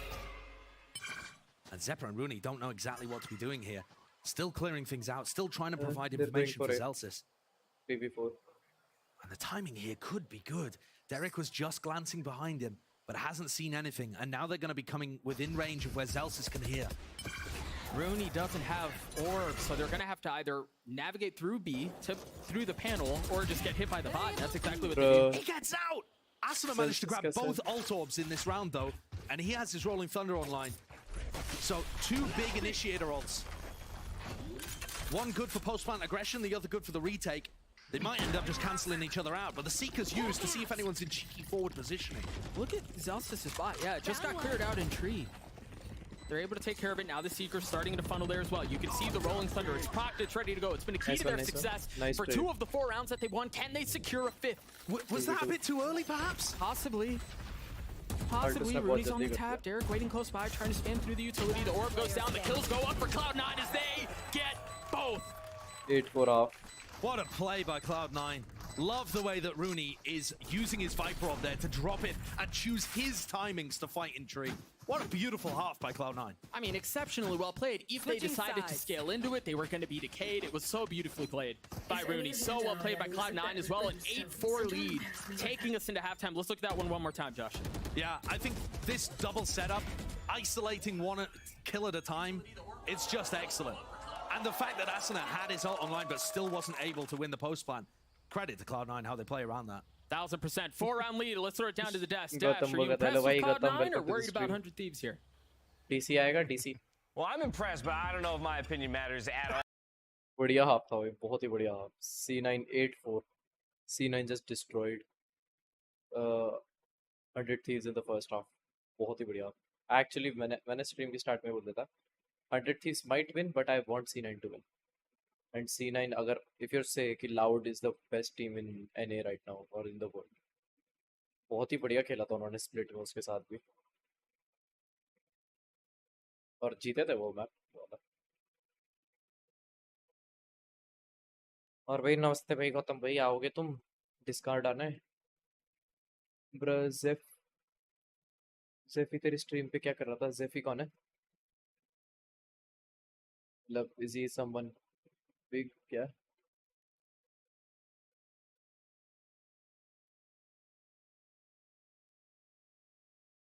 तेरा दोस्त है क्या मतलब? ओ lol. Wait, जी global sports का है वो? 17.6,000 subscriber. I am Ryan Matthew and even known as Xavier. Please join global is content creator athlete. The fuck? India's youngest student है. YouTube channel खोल के देख उसका. What the fuck?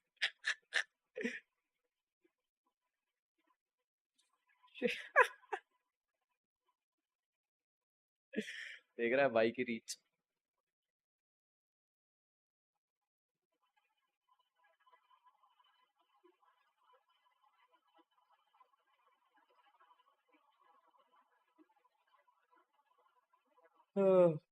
अबे तो मेरे को बता गौतम, डिस्कॉर्ड आएगा या नहीं? हाँ या ना तो पता चैट में.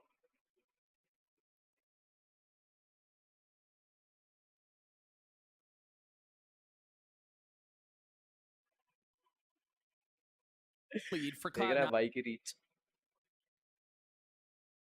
He is the star for this 100 Thieves roster. He should, in theory, be a bit more comfortable on the side, no? Yeah, I think he's a defense-sided player. You can see him with a sheriff in his hands, looking to take a fight directly against Leaf over here at C to begin. Valorant tournament. Leaf's already gone up. The fault line perhaps a little late, and every single shot misses. Whoa, Leaf gets second. Leaf के दो कैसे मिले? Bang trying to do a bit of the same. He gets two of his own. But through all of that, Jake is the last one standing. And the way is open on C here for Cloud9. Stellar and Derek with only classics to their name and a single flash. Yeah. I just don't see how this is gonna work for them. Yeah, borderline impossible, you'd imagine. किसी को snap Stella might try and take a timing here. He saw him, he spotted him, he dropped him.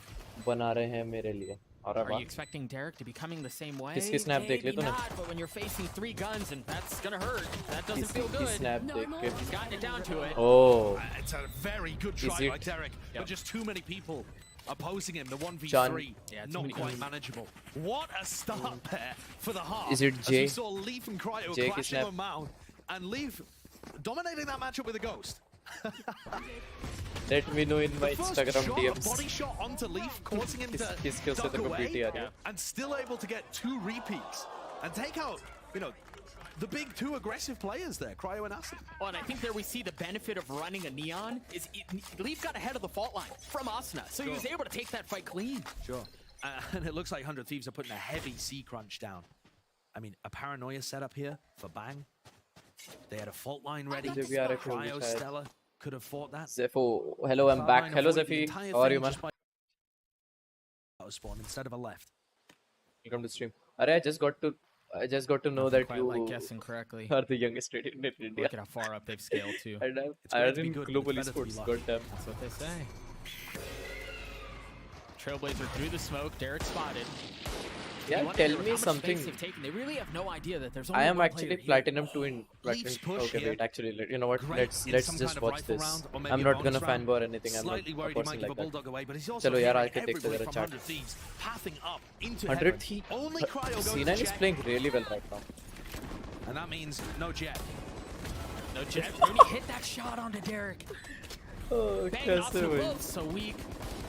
Flawless. If you're Cloud9, excuse me, you want to get through this cleanly, and they do. Rooney with 3 on the round. Does Cloud9 get to 10?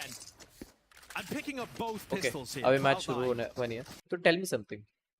How do you reach that high of a rank? मैं तो platinum पे stuck. Platinum नहीं, platinum diamond पे stuck हूँ. Not gonna lie. How did you find this channel, bro? At the beginning of the map, this tends to lean towards the attacking side, so Cloud9 really should how have did all you? momentum. Yeah. By the way, make sure especially to in Americas. Good setup and the dedication. attacking teams have been finding so much more value. You can see an early fault line here designed to push Rooney away. And how do you gain subscribers? I really want to know. Looking like they want to take some B control. With the Because I am being consistent while streaming. Through C. 100 Thieves in general are going to play very retake heavy. And on this map, maybe they need to challenge.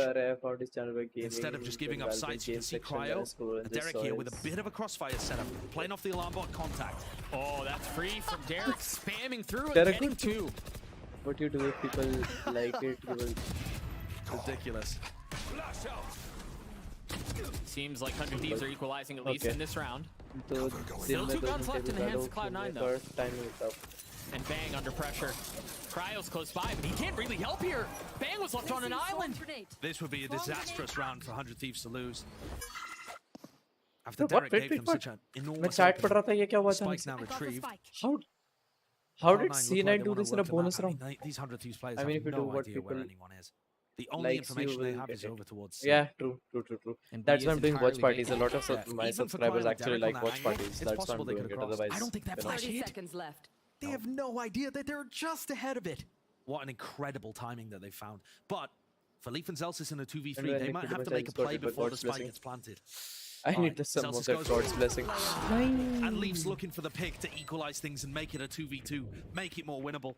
I like the play, but again, looking in the wrong direction. I respect it. They leave Zelsis alone with this 38 HP left into 1v2. The high-low a bit too much as they continue to scale forward. Zelsis happy to play time and try to isolate the gunfight. Nice eco round. It's just Very too nice much. Very nice eco round by C9. They got like 3 of like 100 Thieves in the 5 round. So like, बहुत ही अच्छा था. Next round तो उनका पाया है. So let's see what happens. अरे Zephy, shout out. You know, I can gain subscribers. I'm just kidding. मजाक कर रहा हूँ. You know, maybe if it works, yeah, just spam a bit better. You know what? Just enjoy the stream. Man. Yeah, Right not sure that those ones are as replicable, but at the same time, always worth doing. Yeah, bro, I don't even have views. You don't. It's got Derek's ult online, like you said. They're still more than me, but you have more subscribers. You do. Cryo looks like he wants to take an aggressive angle. I don't know. I've gained 1,000 subscribers. I swear I don't have. Waiting for जब मैं contact that Mortal never Lobby में comes. पहला match खेला था, आया था opponent में, तो पता चला था मेरे को 13 साल की भी rated They should existed. hear. I think they've made some noise. I God wonder damn if Cryo hears where some of the pressure is coming from, and if not, that flash should give things away, or at least give an idea of where some of the initial pressure is. This is one of the reasons that the double smoke comp is so good. At any point here, they can get back into A, because Rooney's put his Viper orb down, and it just blocks all vision from Derek. Oh, and not to mention, he still has this wall. You so often see that early investment. Sure. Okay. Look at how much map control Cloud9 have. They can see the entrance to B, they control the whole of Mound, and at any point here, can re-clear. I mean, Zeppa waiting until the minute mark to use his Trailblazer with the Viper orb. I mean, this really is different to the way that 100 Thieves were playing their attack side. The question is, can they convert when it matters most, when you get to the site? I do like 100 Thieves setup here, though. They have Asuna in a really nice position, and they have the Seekers used a little bit later here. Asuna's utility should come into play. This is wild. Oh. What a play. So far forward from Leaf.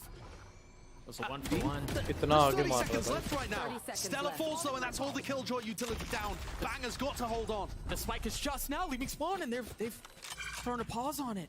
Celsius is going to have ult. They're going to invest the lockdown. And they don't have time. They've got to go. You should run. There it is. Lockdown invested. 10 seconds left now on that ult. 14 seconds left in the round. Bang. Trying to anchor, and he does as he gets 3. Okay, I can know. Bye-bye. Bye, Zephy. Make sure to subscribe to the channel. I don't know that he can. He's got 4 seconds. I'm not sure he even got that. That might be a couple milliseconds off. Ooh. How? Oh, it didn't. He didn't. Oh That no, was so nahi hua close. Incredibly close. Bye-bye, Even then, he Bye, would have Zeph. been put Bye. into a 1v3, but possibly could have been good for it. Thank you for That coming was to a the channel, by the scramble way. from Cloud9. I loved the way that they were playing the early round and the mid round, but then they couldn't make a decision about where to end up. You think even just like the half-second hesitation on the lockdown, they scaled up and then they turned back. Oh, let's get orb, let's get ult. Don't really understand the lockdown usage either, because it's 13 seconds for it to pop in the first place, and I don't think they had 13 seconds to spare, frankly. That's always so sad. Whenever I see the little bear, I wonder what happened. Yeah. It is a war zone, I suppose. Yeah, that's true. I mean, you don't see too many civilians wandering around Lotus, do you? The bustling metropolis that it is. Couple of pistols, a mixed buy for Cloud9. And Leaf's already fallen, bro. Bang is warming up. He definitely is. You're starting to see why he's the highest rated player on 100 Thieves so far in Americas. And meanwhile, Cryo is providing a lot of passive value here by just picking that operator and locking down C. And this is Cryo, right? Like, this is where he's comfortable. You often get different varieties of jets. There's aggressive playmaking, or there's just lockdown jets, and this is the flavor that Cryo tends to play. Speaking of lockdowns, that kind of stops the B pivot, and I think that's what Cloud9 were looking for. Tap on the door, they funnel through. They are going to commit here with 45 seconds left. No doubt about it. Dude, Bang is just locking things down. Ooh. Remember, Bang in this, what's now a 3v1 here, Zeppo is nothing but a frenzy. Drops. Remember, those types of plays are what really felt like the Bang party, right? Like the arrival of Bang. I have so many memories of him locking down sights on Ascent by himself. 2Ks, 3Ks during their LCQ run. That's vintage Bang. We just saw it in the last few rounds. But 100 Thieves have a big one coming up here. Cloud9 with rifles back in hand and a lot of ults to work with. The only one that's really that relevant, though, is Rooney's. If they can get into a good position, Viper's Pit, it's going to make 100 Thieves kind of retake setups very difficult. You say that, but we saw in the previous half, Jake, with a very aggressive ult as well. Given the nature of the map, I wonder if there's a little bit more room for playmaking here with that ult, but we'll see. Possibly. You see Jake immediately taking the teleport over to the back of Rubble. Cryo getting set up over towards C too. So Cryo is going to be out of these rounds completely, you know, having no sizable impact in the fragging unless Cloud9 decide to go back over there. And the money too. I mean, that op is expensive. Oh, and getting spammed through the tree. And there's their star player gone. There's the pit on site. Anchor down. Here we go. Asuna dumping util. Yeah, forcing Rooney to reposition. Still plenty of time here, though, for them to navigate this. What? How did he get that? He might get a second. He is going to get a second. Unreal. Zeppa. The op that you mentioned that was on the opposite side of the map now just has to sit quietly on the sidelines. Perhaps try to save the weapon. And yeah, there's plenty of bankroll on the side of 100 Thieves. And what a great read, honestly, from Cloud9. Something that I think will go under the radar a bit here. All of the rounds, I mean, a lot of the rounds prior to when 100 Thieves had an op on board, they were going trending towards C, taking that control, knowing that there was only rifles for the defenders. And now that there's potential for an operator, now that that's in Cryo's hands, they go towards A, the last couple of rounds, knowing that even if Cryo is trying to op there, he's going to be cut off by Viper walls. There's no way that Cryo's going to be able to get a good angle over on A. So they're just playing avoid Cryo. You wonder here, too. This is where some of the mind games come into play, right? You just spotted where Cryo was, right? You assume that he was in C because you haven't seen him the last 2 rounds. Then you confirm him at the end of that round. Yeah, he was playing on that side. Do you push into C? Does Cryo swap over to A, given where some of the hits have gone? But like I'm saying, where does Cryo play on A? Where he gets around the Viper wall that Rooney is throwing. Or the smoke, is he trying to walk through the Viper wall, get a shot off and dash away? That's a bit crazy aggressive for a player like Cryo. He normally takes the safer angles and really relies on his team to set him up with a lot of that util. If they're going to try and post Cryo on A, it would have to be because they're util dumping massively at the beginning of the round. And I think that's part of what they'll be discussing in this timeout here. Getting Mike's input and trying to have that discussion, Doug. What should we be doing to get more value out of Cryo's op? Sure, we know they're not C on these rounds. That doesn't help us defend A. No, not at all. At least it hasn't been so far.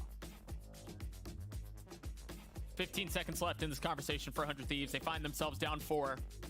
We talked about it at the beginning of the half. What can they do with Cryo? Should be more comfortable here. And as you were mentioning, Josh, they've just navigated away from him. They haven't bothered challenging him. We'll see what they do this time around. We'll also take a look at what ults are available and weaponry. Seems like it's a bit of a interesting buy here. Zepa, maybe if Rooney buys for him, we'll be able to... I mean, yeah, I think it is. Yeah, I mean, Rooney definitely should be buying for him here. Don't worry, they won't forget. This is fine. Don't worry. They definitely didn't forget. Oh, there we go. So Cryo is going to try and op a really passive angle towards A, and I just don't quite understand how this is going to work. Look at all of the Viper utility up in his face. Yeah, he doesn't know where people are going to peek from. And at any point here, he might just have a sky flash in his face. There's another smoke.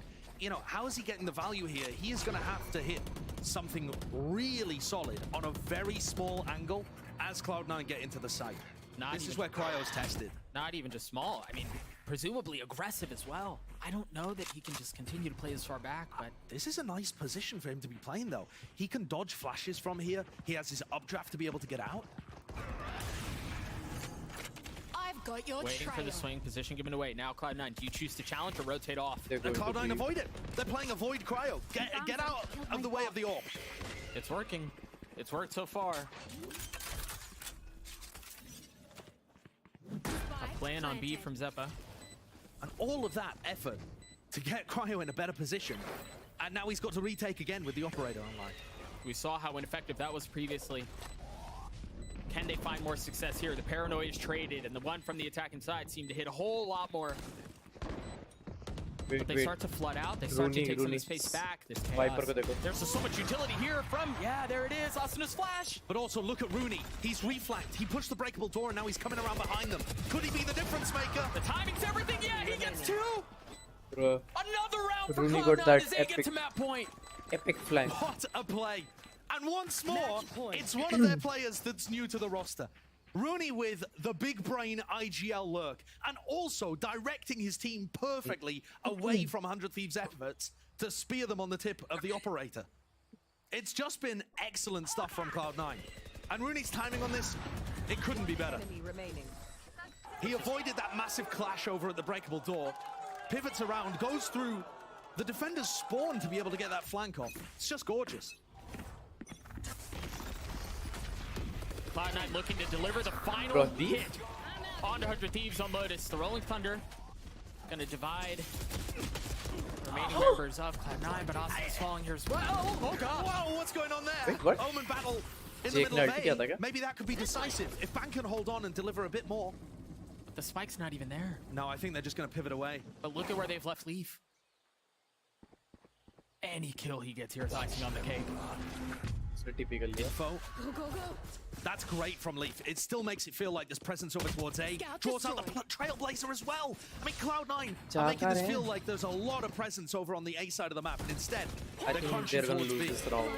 They also just hit the door between B and C. So many mind games being played here. Where's the hit going to end up? Lockdown invested B. That's off the back of an orb. Derek, if he can find an entry, spamming through a smoke, would have his Seeker's online, but he's forced away from the angle as the lockdown comes through. Ult used by Leaf. Spike planted by Zepa. Note how weak Bang is, and he's going to be one of the ones on the flank. Derek looking for the first angle, not able to deliver. Bang 45 HP, 0 HP now.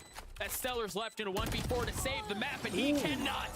Cloud9 once again find themselves up 1-0 in the series. Let's go. What an expert display of Cloud9, picking a great map, adjusting their Lotus composition, and outplaying 100 Thieves. Rooney as well, outcalling Stellar. What a great start to the series, but we've seen Cloud9 in these positions before. They went up 1-0 against Loud, and they ended up crumbling map 2 and map 3. You can't help but wonder if that's going to be a bit of the same, but I want to go back to what you were mentioning around Rooney in a lot of ways out-calling Stellar, even late into the game, right? You expect an IGL with the experience of Stellar to, as the game goes on, get more comfortable, right? Get a better read on what's going on and start to adapt accordingly, but Rooney just out-called him. I think he did in the first half, Steph. I think he did a decent job adapting, but then when the half swapped, he had to start all over again. I got banned just looks from a full lot timeout better from chat because I said subscribe to my shouldn't YouTube be channel. avoided. Jake having his best performance I think we've seen from him in a map in Americas, at least the best one that I've seen. How is Jake, the collegiate player, out, getting more impact than Bang? I mean, that was not on anyone's bingo card, I don't think. No, absolutely not. And the crazy thing is, you're right, it was Rudy who's been delivering that way, but Jake getting in on the action, 16 and 12, and also a pedestrian 17 assists. 17! Yeah, more assists than he had kills. Either way, Cloud9 take down 100 Thieves in the opening map of this best of 3. Ascend on the other side of this break. We'll be right back.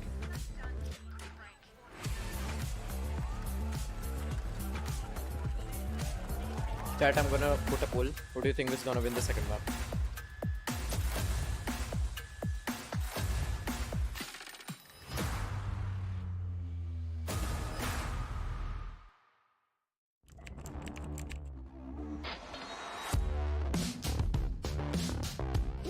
What is this from Ye? He is currently unstoppable. He is just a consistent demon. El Diablo. Hey guys, it's Ye. Welcome to my course on optimal Valorant training. I'm going to be demonstrating now some angle clearing, how slowly come around the corner as well, making sure no one's on these off angles.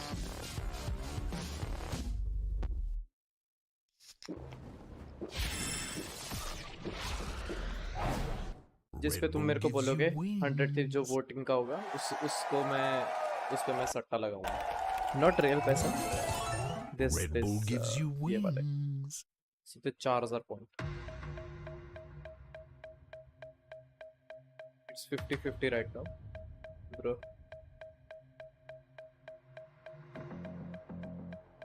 100 थी इसकी तरफ ज्यादा points होते हुए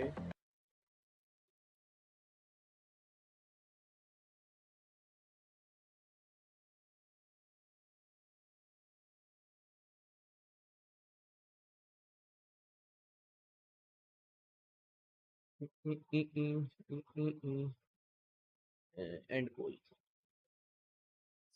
P9. 100 Thieves. You think 100 Thieves is gonna? For sure. That's cool.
Chat, I'm gonna be right back. Just wait.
Welcome back to VCT Americas, where Cloud9 takes the first map in 13-7 fashion. I'm going to go directly to Athena on this one. Top of the day, I asked you, what's the timeline for when we need to see teams really find their form, find their footing within the league? You said it was week 3, and if we isolate this first map of the series, it looks like Cloud9 might be, filling out here. Yeah, I mean, C9 really showed that. I think we were wrong about star players because all of them were star players. Literally every single person on this team did their job, got kills, got multi-frags. They ended up being like really, really good. They used their util in like really good scenarios. Everything just felt like it clicked for C9 on there. And then we did talk about Jake, and Jake actually, we were talking a little bit, while the game was going on about an Omen diff, right? Jake was kind of showing that he was doing good. He was over there. But then Bang started warming up towards the end. Exactly. There were definitely opportunities here for Bang. We talked about consistency for both of these players in terms of their role of controllers, but also both of these players playing roles differently, right? Jake really being like an entry fragger for the team for Cloud9 when we saw on the attack, but Bang on the defense, at least when it comes down to those moments where, for example, you have to anchor into the site of C, gets that 2K and saves a round, not allowing Rooney to get that plant in.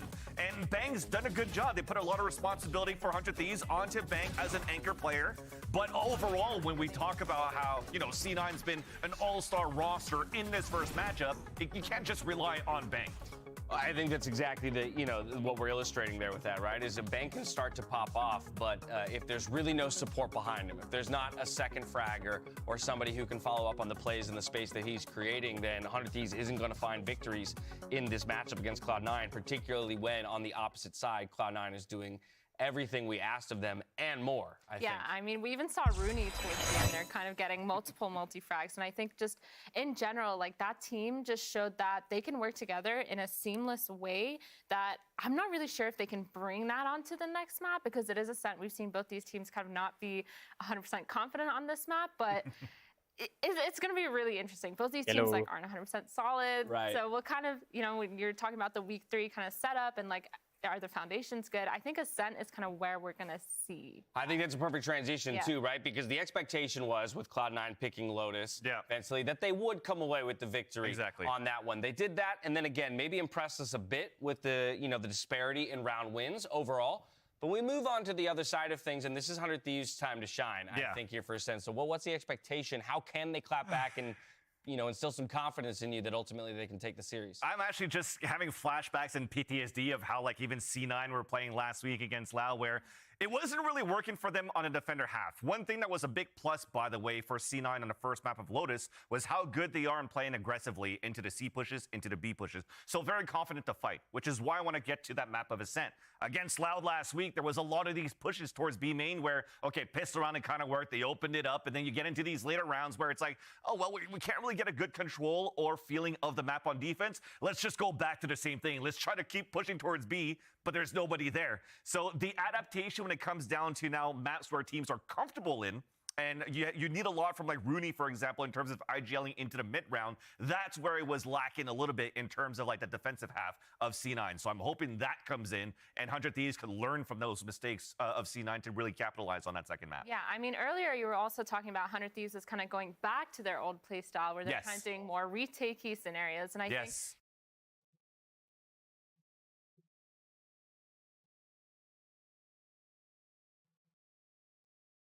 जब तक ये आता है तब तक एक YouTube video वगैरह देख लेता हूं।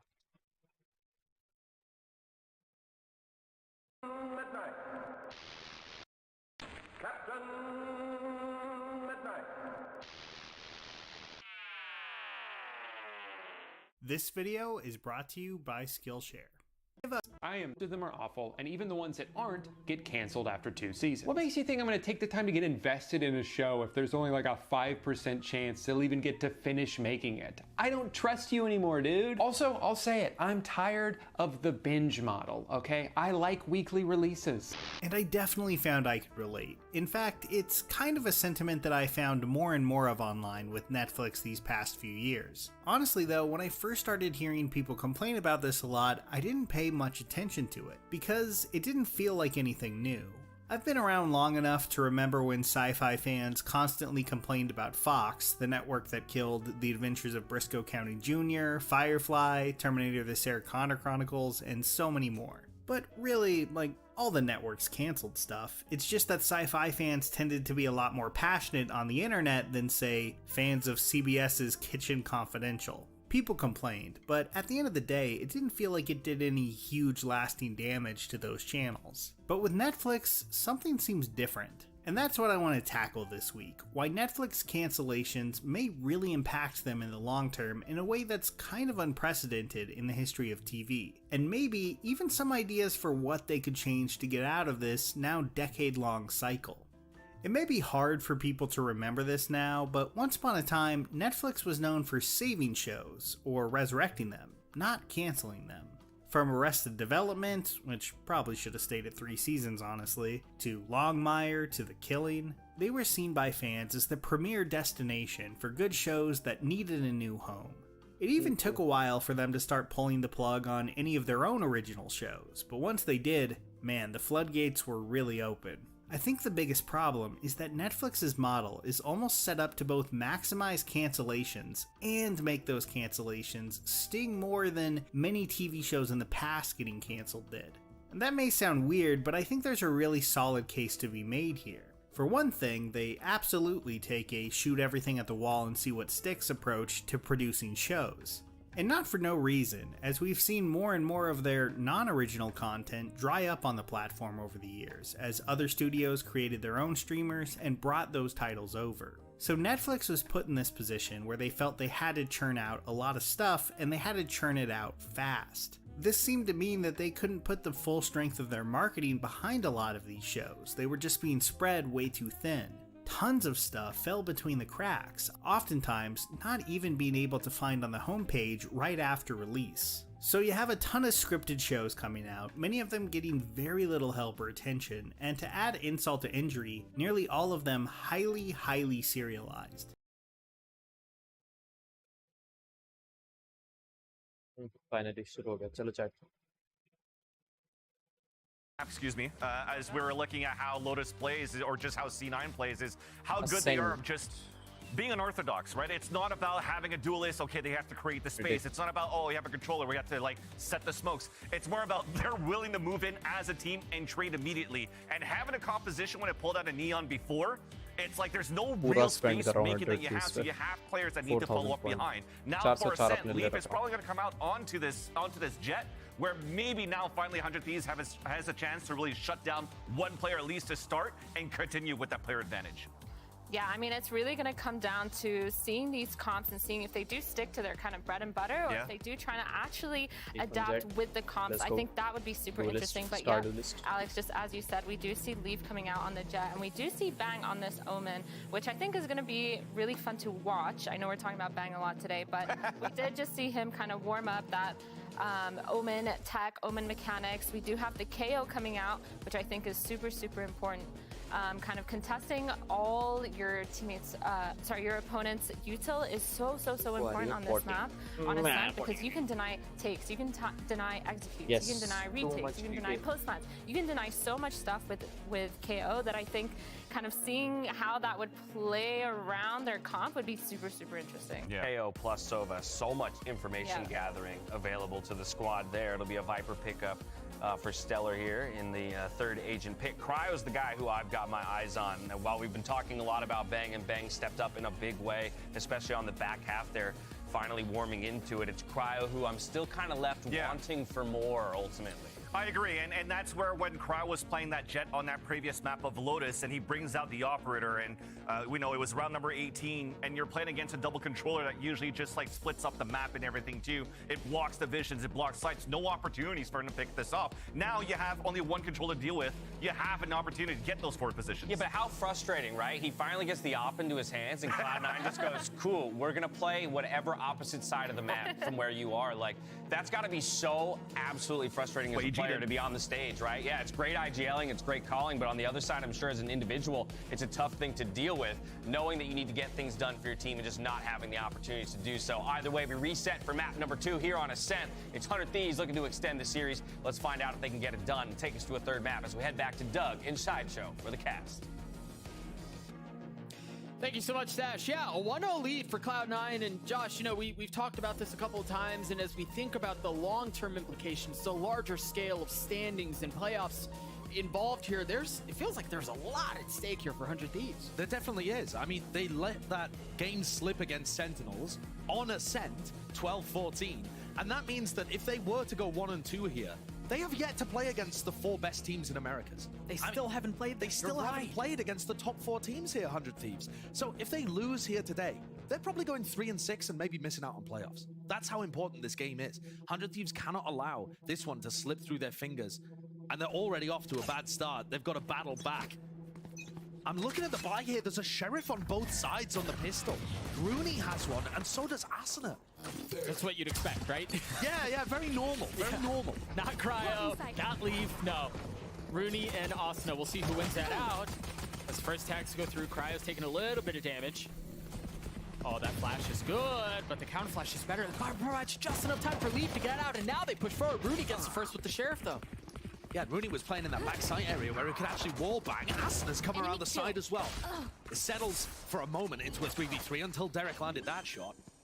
Cloud9 have cleared out B main, so they know that these players are on site. Can they break it? Here. They're so weak. Silence across the side as Bangs. Head spotted. Zeppa waiting, no flash, nothing to go around. All you have is Elsa's turret. Oh, and the ping pong is so good, but they've left Elsa's alone. The clear is there. He's got a shot at it. The pre-fire. Derek patient on the swing. Takes the step back, and Celsius gets the clutch. What a horrible start for 100 Thieves. Both pistols won for Cloud9 on map 1. And now pulling that one out. A 2v3. Where Celsius is able to pick up the last 2 just purely because of damage done. I don't think he's winning that if both of those players are healthy. The last one was labored. I think you're absolutely right. But the fact that he's able to take it with such confidence because he knows he only needs to land a certain hit, a single hit. And this now puts 100 Thieves in a rough position. They went 8-4 up on their attack half against Sentinels in the game that they inevitably lost. And they're going to force here. They got the plant down, they got 4 kills, a lot of money. Going to be invested. Early too. That might make it look just like a default. So much utility being invested into the small area of the map. And Jake has more. Paranoia feeling some of the pressure. Stays though, hasn't repositioned. Oh, it's because of the flash. So a lot of counter spam. A look at Zeppa swinging out Jake as well. They've gone hunting, they know what they want. Zeppa with 3 on the round. Ooh, that's a clean transfer from Derek though. But with 25 health left, what can he do? And a 1v2 as well. Still some time, he has the spike, sure, but Rooney's waiting. Just on the other side. That was close. Like, 4,000 points, 100 Thieves is better in this map. Getting whatever he can here. Derek 1 point away from the 103. Gun here. Guaranteed to get it for next round, but I don't see how he's going to win this one. Oh, the shot dart almost. And he's been wary of this flank the entire time. But now as Zelsis creeps around, Rooney lands another shock. You gotta give him respect for staying alive as long as he did with 25 HP. But yeah, the shock dart ultimately cleaning things up and getting Cloud9 too. And what a disastrous opening to this. 100 Thieves did not look good on their defense side the last time that they played Ascent. They only won 4 rounds on a map that is the most defense-sided in the pool currently in the Americas. They got all of their results by going 8-4 up on the attack half. And unless they pull out some magic with the Sheriffs here, it's looking like they're 3-0 down to begin. 4 Sheriffs, no armor on Cryo. Believe Stellar is the only one hit by that knife. Derek was just a bit further back. And he may be swinging right into Leaf's crosshair. Oh my gosh. Leaf with another first kill.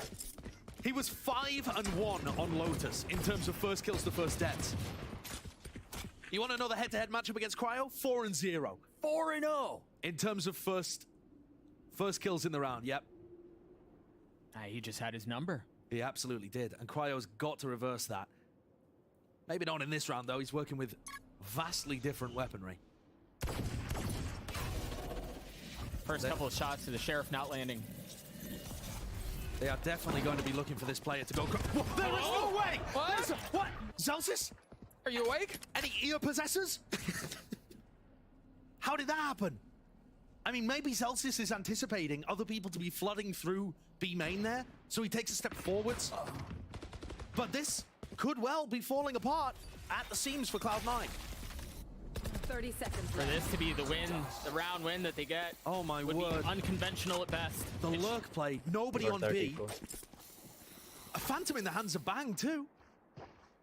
They've upgraded some weapons. Cryo still healthy. Hasn't taken a single spot of damage yet.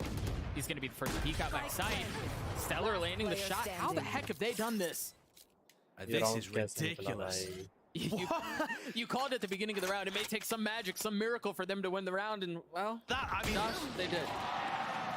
I don't think I've ever seen a round quite like that. Cryo dashed his lane and manages to land body shots to take down Zelsis, and then that just sprung chaos into the round. And the lurk plays were all successful. I hope he sees Zelsis' POV there. I mean, because I'd love to know if it was, yeah, I saw it, I'm expecting the flood, I want to take that fight, or... I really don't know. I feel like the only thing that makes sense is that he's expecting more players coming out of that smoke, and he thinks Cryo's just pathing straight to sight. Yeah, but in that situation, how do you possibly expect Cryo to be on his own, going for the solo dash down lane? Without a cloudburst either. I mean, Yeah. nothing. He just went. 4-player push hit for Cloud9. Go for a set piece. Speaking of going, the flash is there. Cryo dancing around the cloudburst, but he's spammed. Yeah. I mean, the Thrifties are finding so much value here in such different ways. 100 Thieves in the previous round decided to go for the Scooby-Doo strategy, spread out, look for clues. Up 100 Thieves And it का full worked. But C9 put a set play together and decided to crunch on tiles. And despite having really low weaponry, that one was very well crafted. And it comes from such a different place. When you're in tiles, you're expecting the aggression to come mid. Everybody does that. They just copy the Vision Strikers play. Enemy tag. Does Stella and Derek have what it takes to be able to recover this round? That's a big ask. They haven't even made their way out of main. But Zelsis is quite isolated. Derek thought that he'd been able to get it, and Zephyr rips them both to pieces. Thrifties on Thrifties here. We've played 4 rounds, half of them have barely gone saw that round. That's just outrageous. But it's also devastating to the 100 Thieves economy. They just can't get anything going. And when things are so back and forth in this direction, Cloud9 are the benefactors.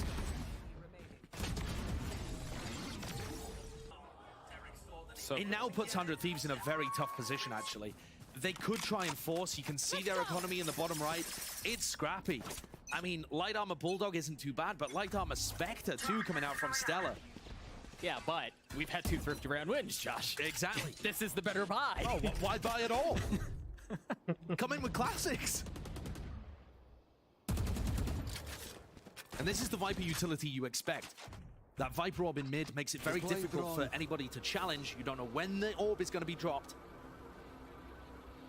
And the wall that threatens misinformation over towards B. Meanwhile, well handled by Cloud9. Just waiting the drone out, not showing anything. And Cloud9 going for a pretty unconventional way of holding this map. Very heavy A main control, with also Zephyr in a position where he's kind of jiggle peeking over towards Catwalk and just ready to drop back to probably Jenny or Dice. These 3 players are going to be difficult to deal with. And Rooney, how does he get that? A spam kill through close mid? There wasn't a dart? I don't know. I don't know how he did it. Either way, Rooney continues to light it up. And with 100 Thieves having no A main control, they've got to just pivot. 30 seconds left, and this is all going into the lap of Zelsis. With Rooney close by, you see him still playing back in spawn, spamming through. He got another, this time onto Cryo. He's got a 6th sense. There's 20 seconds left. Derek's managed to collect 1, but they've lost their timing to pressure. 15 seconds left. They may have swung out to try to take the fight. I don't... They wanted to win it out via frags. And now Derek's on the opposite side of the site from the spike. There's no I mean, there's no way Derek's getting that back. They completely lost their timing to try and pressure Zelsis there. Ruined by Rooney, who got that spam kill over towards Market, and the round just ends in a whimper. This is a disaster for 100 Thieves, and Cloud9 looking great. On a map where we very recently saw them struggle, versus Loud. It looked like a very large tier difference after Cloud9 had come out, set plans, on Big split, tag, looked really solid. And then they go into maps like Ascent, and the coordination was not there. Leaf was still popping, you know, the pieces were still working, but Cloud9 didn't look ready. Yeah. This game has been chaos, frankly, but it has also demonstrated that they've got on the same page, I think, with what they want to be doing. Reminds me of what Athena was saying on the desk, right? 3 weeks in, you're expecting them to feel a bit more comfortable, to have the roles more evenly figured out. Asuna with the null command here could just be a very simple hop into A.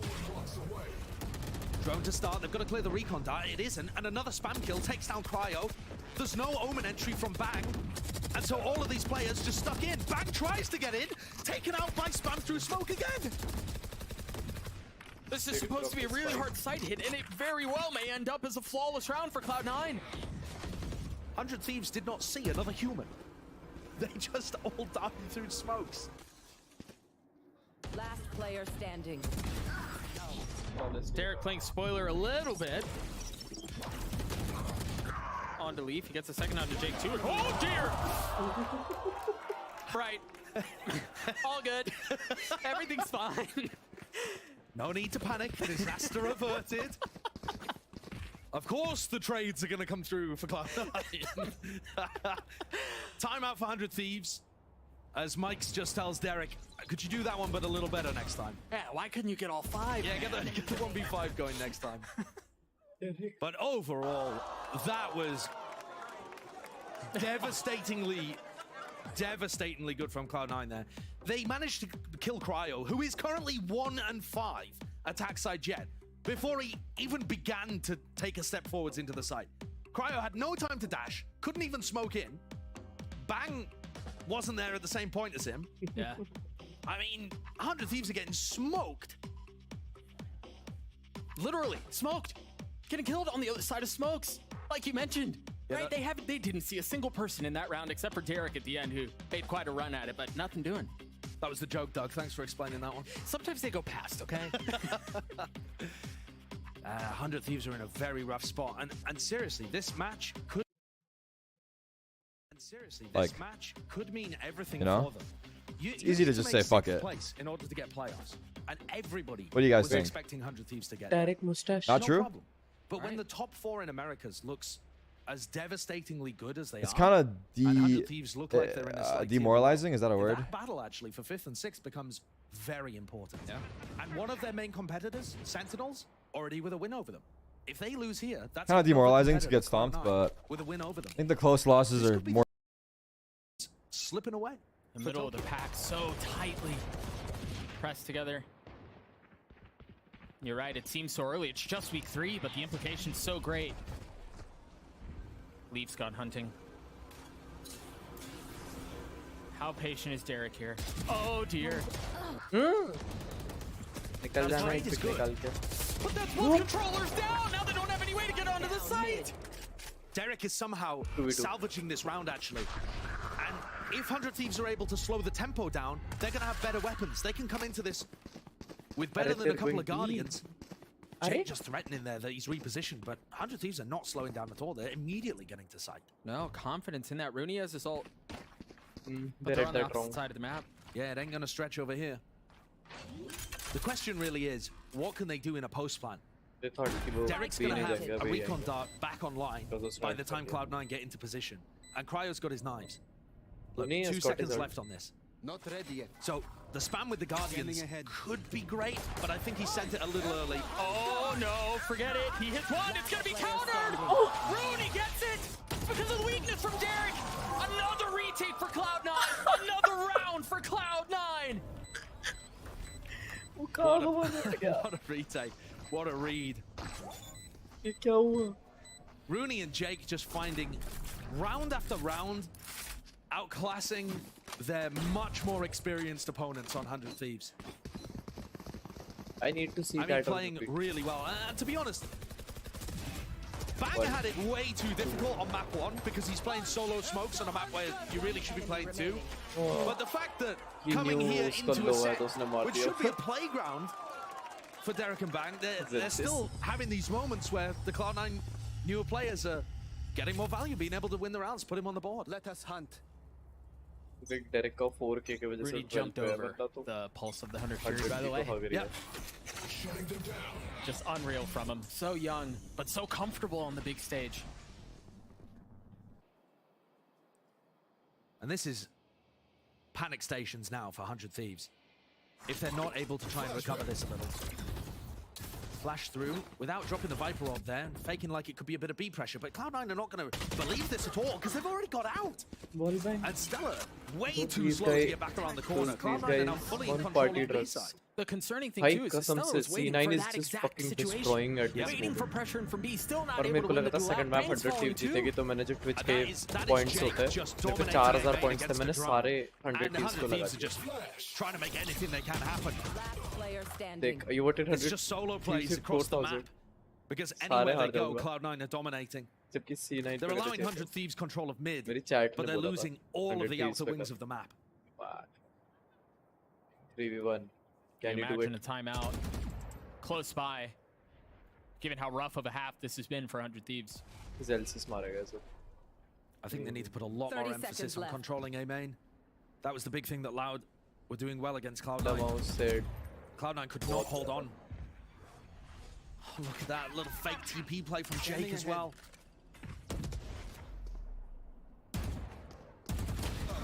Played him like a book, but Zeppo was there to clean it up. And those are the kind of rounds where you have the NT. You know, everyone knows the game is slipping away from them. Yep. A match where all of the expectations were that you really should be winning this one. And if not, you're gonna have to reassess where you belong in terms of the rankings of America's teams. Wait, मेरा webcam के लिए just put the sad little NT. So now it looks like 100 Thieves are going to try and dominate A main a little more. But there are 4 players over on this side of the map for the defense. And all that utility as well. You've got 2 nanos, the alarm bot, the turret, everything is here. And I think they're trying to play around getting the knife onto Zelsis, but I want to say he avoided it. Yeah, all that utility's still up. And there's no go. There's nothing to really set Cryo out. Now a Leaf comes through. Leaf gets the third anyway. Spike down A. These A pops look absolutely disastrous, and Leaf is just styling on them to end. Not only did Cloud9 read that was going to be A aggression coming out, but 100 Thieves never had anything going. I mean, you're absolutely right, Doug. There's no dash out. There's no crosshair, manipulation. Leaf is just able to keep focus on the choke point with a crossfire, and there's nothing. There's nothing happening here for 100 Thieves. 7-round lead for Cloud9. Once again, Chalo, expectations shattered. I'm happy because I wanted C9 to win, but we even teed it up at the beginning, Josh. Cloud9 have been in series leads before, right? They've been comfortable, they've looked like they've been able to hang, and then they crumble. But this time, the foundation's cracking on the opposite side. Absolutely. Sad इसलिए क्योंकि मैंने Twitch के 4000 points डाल दिए. Zeppa looking like he wants to go for a reclear there. There is an alarm bot that he could potentially flash off. Calling for help as Zelsis comes along, and Zelsis has the Odin, sorry. It's a nice idea.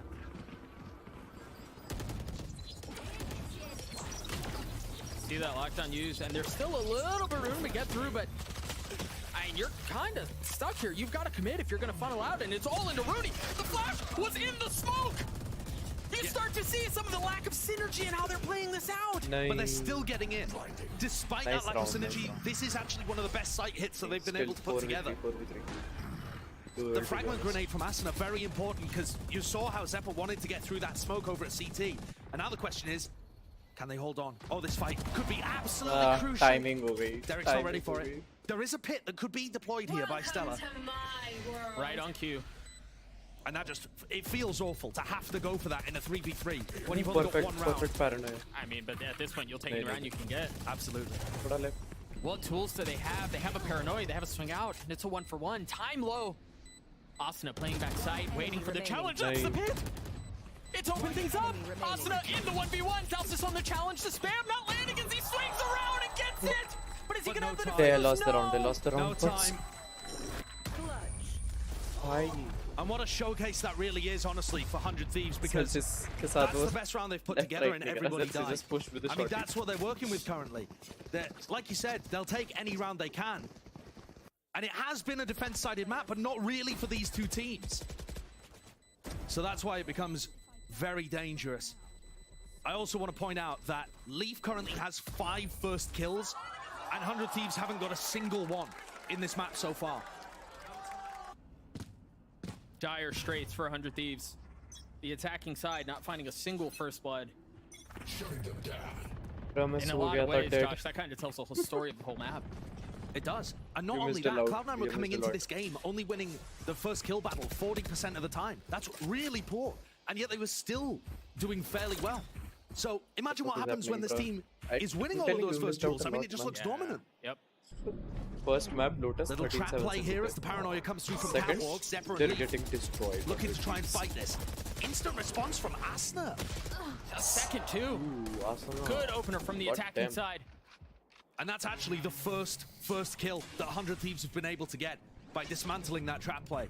And Asna wasn't worried about getting knocked there because he's got his null command online. Heady out from Stellar, choosing to spam that smoke, and well, we didn't see that molly, all good. Could this be the lifeline that 100 Thieves need? Normally you would say an 8-4 half is not that bad for the attackers. But considering that 100 Thieves have not won a single pistol round so far, and their game against Sentinels, they only won 4 defensive rounds, that's where the worry starts to come from. 30 seconds left. Flawless. A flawless round out from 100 Thieves to get to 3. And really not a moment too soon. You were talking about how an 8-4 half is often, you know, like, okay, but if C9 wins this, I mean, they were down 8-1. Yeah. This could have been way worse. Clean from Asna, though. One enemy remaining.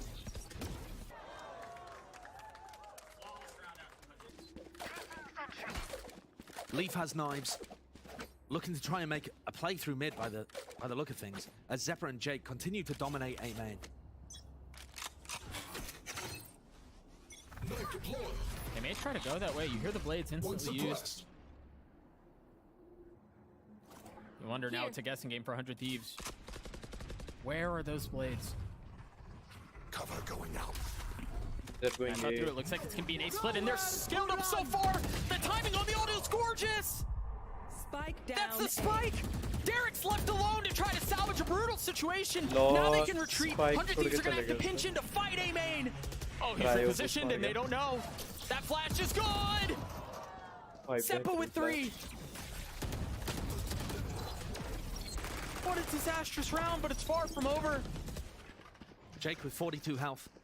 Lawless He might just be win. able to hold on to this or buy enough time for Celsius to reinforce. And now these 100 Thieves players are getting pinched. They're wondering, where could people be? Oh, that is so enormous. Completely relieves the pressure coming from each side. Yeah, but are you expecting 2 on the flank? You know 1 is here. Are you expecting Celsius? Jake, who's so weak, the spam, he still delivers. Stellar, a brutal 1v2. He just got a shot at 1. Not able to land the shot. Swings around, looking for the spam on a Jake. Delivers! Stellar gets 3! The Red Bull clutch for 100 Thieves! I कैसे? And the IGL अब puts उसको them वो on मार रहा था, 4 उसको push rounds. करना था ना वहाँ Is से. it enough? I think possibly if they get a pistol, maybe 100 Thieves have recovered the half to the point where they might be able to do something, but They lost that because my God, they 9-3 need होता this था वहाँ पे. pistol. So desperately, and that's a big if, Josh. You mentioned that they haven't won a single one. No. And remember that that's after having come off the Sentinels games, winning so many of them. Yeah. Was it 5 out of 6 or something in the Sentinels games? And they ended up losing that in OT. One enemy remaining. Cold out from Stellar as well. They showed Asano's reaction because he gave some of one. Stellar did not. Cold, cool the entire time. We're actually going to throw it down to Riv, who's standing by with DDK. Thank you very much, gentlemen. DDK, General Manager of 100 Thieves. Also having a little bit of breath of fresh air there at the end of the first half. DDK, talk to me about that first week. First Evil Geniuses matchup. The team looks so... Yeah, Sean Garris. They didn't fire Sean Garris. He left because he wanted to pursue content. The serialized nature of these shows go hand in hand with the binge model that they pioneered, with their scripted shows usually designed to keep viewers hooked and immediately clicking on that next episode. The episodes themselves, never fully satisfying as standalone pieces of work, was kind of built into the foundation of how they made their shows, which made so many of these cancellations just feel much worse. Let's go back to the adventures of Briscoe County Jr. for a second, Fox's cult classic sci-fi western starring Bruce Campbell.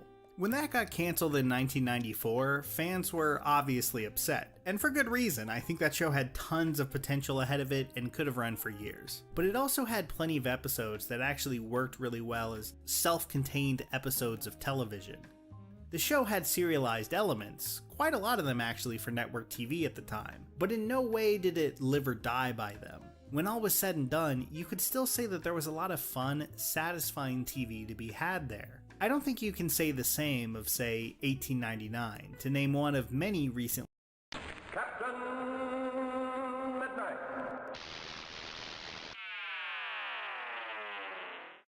This video was brought to you by only Kathy Bates. CBS is doing a new version of Matlock starring the one and only Kathy Bates. The hardcore Matlock fandom is losing their minds right now. Oh, and also DC announced some new superhero stuff.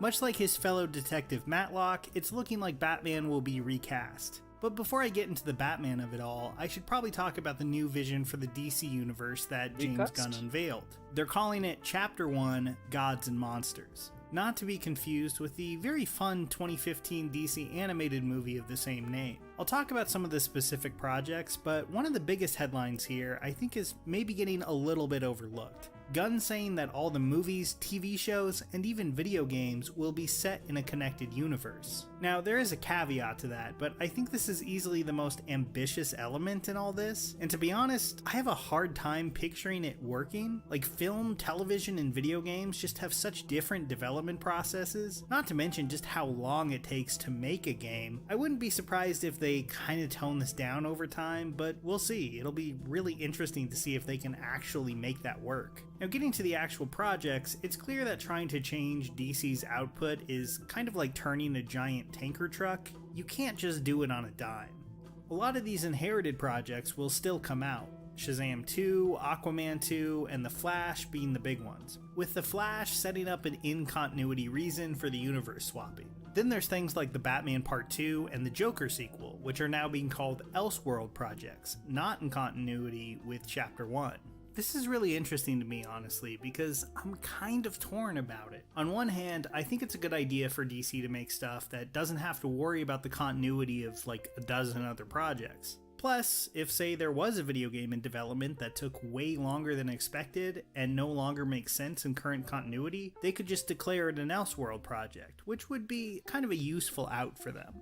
I also just really like Elseworld stories in DC Comics. I think they're often some of the most fun stuff that the company does. But, and I know this is the part where I may lose a lot of you, is this all getting a bit too insider baseball for your average moviegoer? I mean, Elseworld stories, The Flash...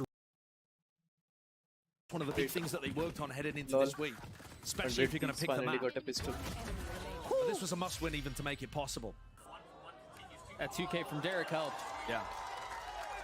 And I think the player that I'm looking at is exactly the player that we're having that halftime discussion about. Cryo. He's 6 and 10 currently. I think it was 4 and 10 heading into the you're right, yeah, halftime. Into the halftime. And going into the half, for the series stats overall, Leaf 9 and 1 in first kills to first deaths, Cryo 2 and 11. So could not be a bigger differential between these two star players on Cloud9 and 100 Thieves in terms of their success rate early round. But now that Cryo, a more defensive, passive player, as DDK was saying, now that he's on that defensive side, maybe he can have more impact. Yeah, but we had the same conversation on Lotus. Absolutely, and he didn't. Cloud9 was just able to find where Cryo was, and yeah, part of it was lucky, right? You guessed a couple of times, you guessed right. But if they're able to navigate away from Cryo again, this could be a very similar story. You can see Cryo not investing very much in this round 14, probably to get an operator up as early as possible. And in theory, the defense side should be pretty strong here for 100 Thieves. The only thing they're really missing from their composition is that traditional Sentinel, the Killjoy. But Stella's gonna try and do the job instead. Not quite working. Once again, to face the pressure towards B, and the defenses crumble. You do have Cryo close by. Jake trying to find one, but Flash can't see a thing. Ultimately falls. Zeppa and Celsius are through, though, and they are going to get the spike down, so a little bit of money. If nothing else. They're starting to funnel out through the paranoia. Great timing up from Bang. Better shot out from Celsius, but another round for the defensive side. Definitely a little difficult for 100 Thieves to deal with, and that was only with, you know, Sheriffs online for Cloud9. And I think the stress is definitely going to be that lack of a killjoy. The KJ provides you opportunities to get information passively in mid or over towards B. Alarm bot, turret, they're going to be set up so that you don't have to worry too much. In theory, if you had a very active Jet player, they might be able to run around and plug the gaps. Right. But Cryo will most often play one angle for a long time in the round. And that puts pressure on the other players, specifically Stella, who I think has got to have a phenomenal performance on this half. Let's have a look, though. Rifles online, 100 Thieves. Got a bonus buy. That's the key to a hard hit. They are not fighting over A main. Remember how aggressively Cloud9 fought for this area of the map, and 100 Thieves give it up for free. Full retake setup. Such a stark juxtaposition to when we saw 100 Thieves trying to hit this exact same site. But we'll see if they're able to hold on. That's certainly going to help as the anchor falls. Rooney got a ball back. Another kill through smoke. Rooney's weak, just avoids the shock dart. 2 down in hell, 1 on site, and then 2 back main. Can 100 Thieves crack through this? Position spotted, the spam's through, not going to be good enough yet. There's 1 going down. That's another 2. But there's still so much to do. 100 Thieves are starting to claw their way back into this thing. Can Zeppa play hero? No. But perhaps Celsius can. 1v2, 2 Bulldogs. The nade is going to provide some time. The flash is there. And that's clean from 100 Thieves. Very nice retake on the bonus round. That's what you need. As far as I'm aware, I think that's the first bonus round they've won in the Americas this year. They have not been... Hey everybody, I'm James Gunn. I'm the co-CEO of DC Studios. So bad deficit in the split overall, even by week 3. They can come out with pistol, follow-up, and bonus round. All retakes, by the way. They were outnumbered in that one, too. That was a 5v4 leading into things. Yep. Very well done. Might buy from Cloud9. A couple of stingers, light armor. Not much else. But they trample down Cat. The spike separated. And Leaf dead. The spam through. Asnesa taking any damage. Peeks back into the paranoia. Wow. He was blind. Asuna is taken over. Asuna with the ace. Is Rooney gonna let him?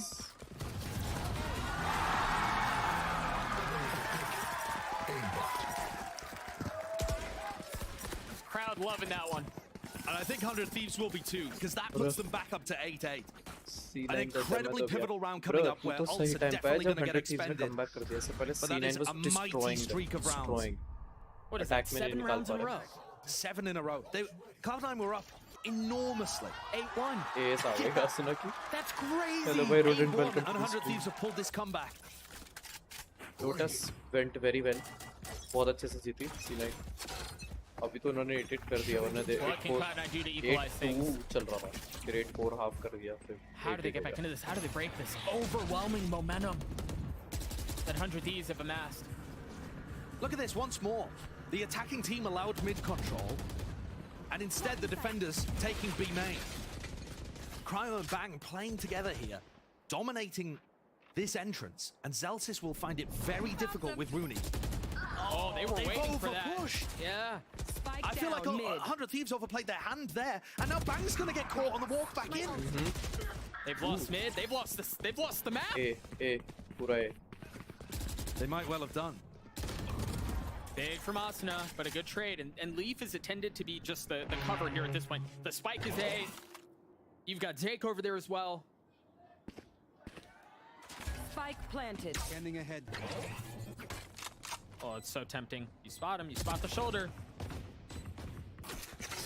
Jake dealing a little bit more damage, but numbers back for 100 Thieves. A 2v3 where they don't quite know where Leaf is positioned.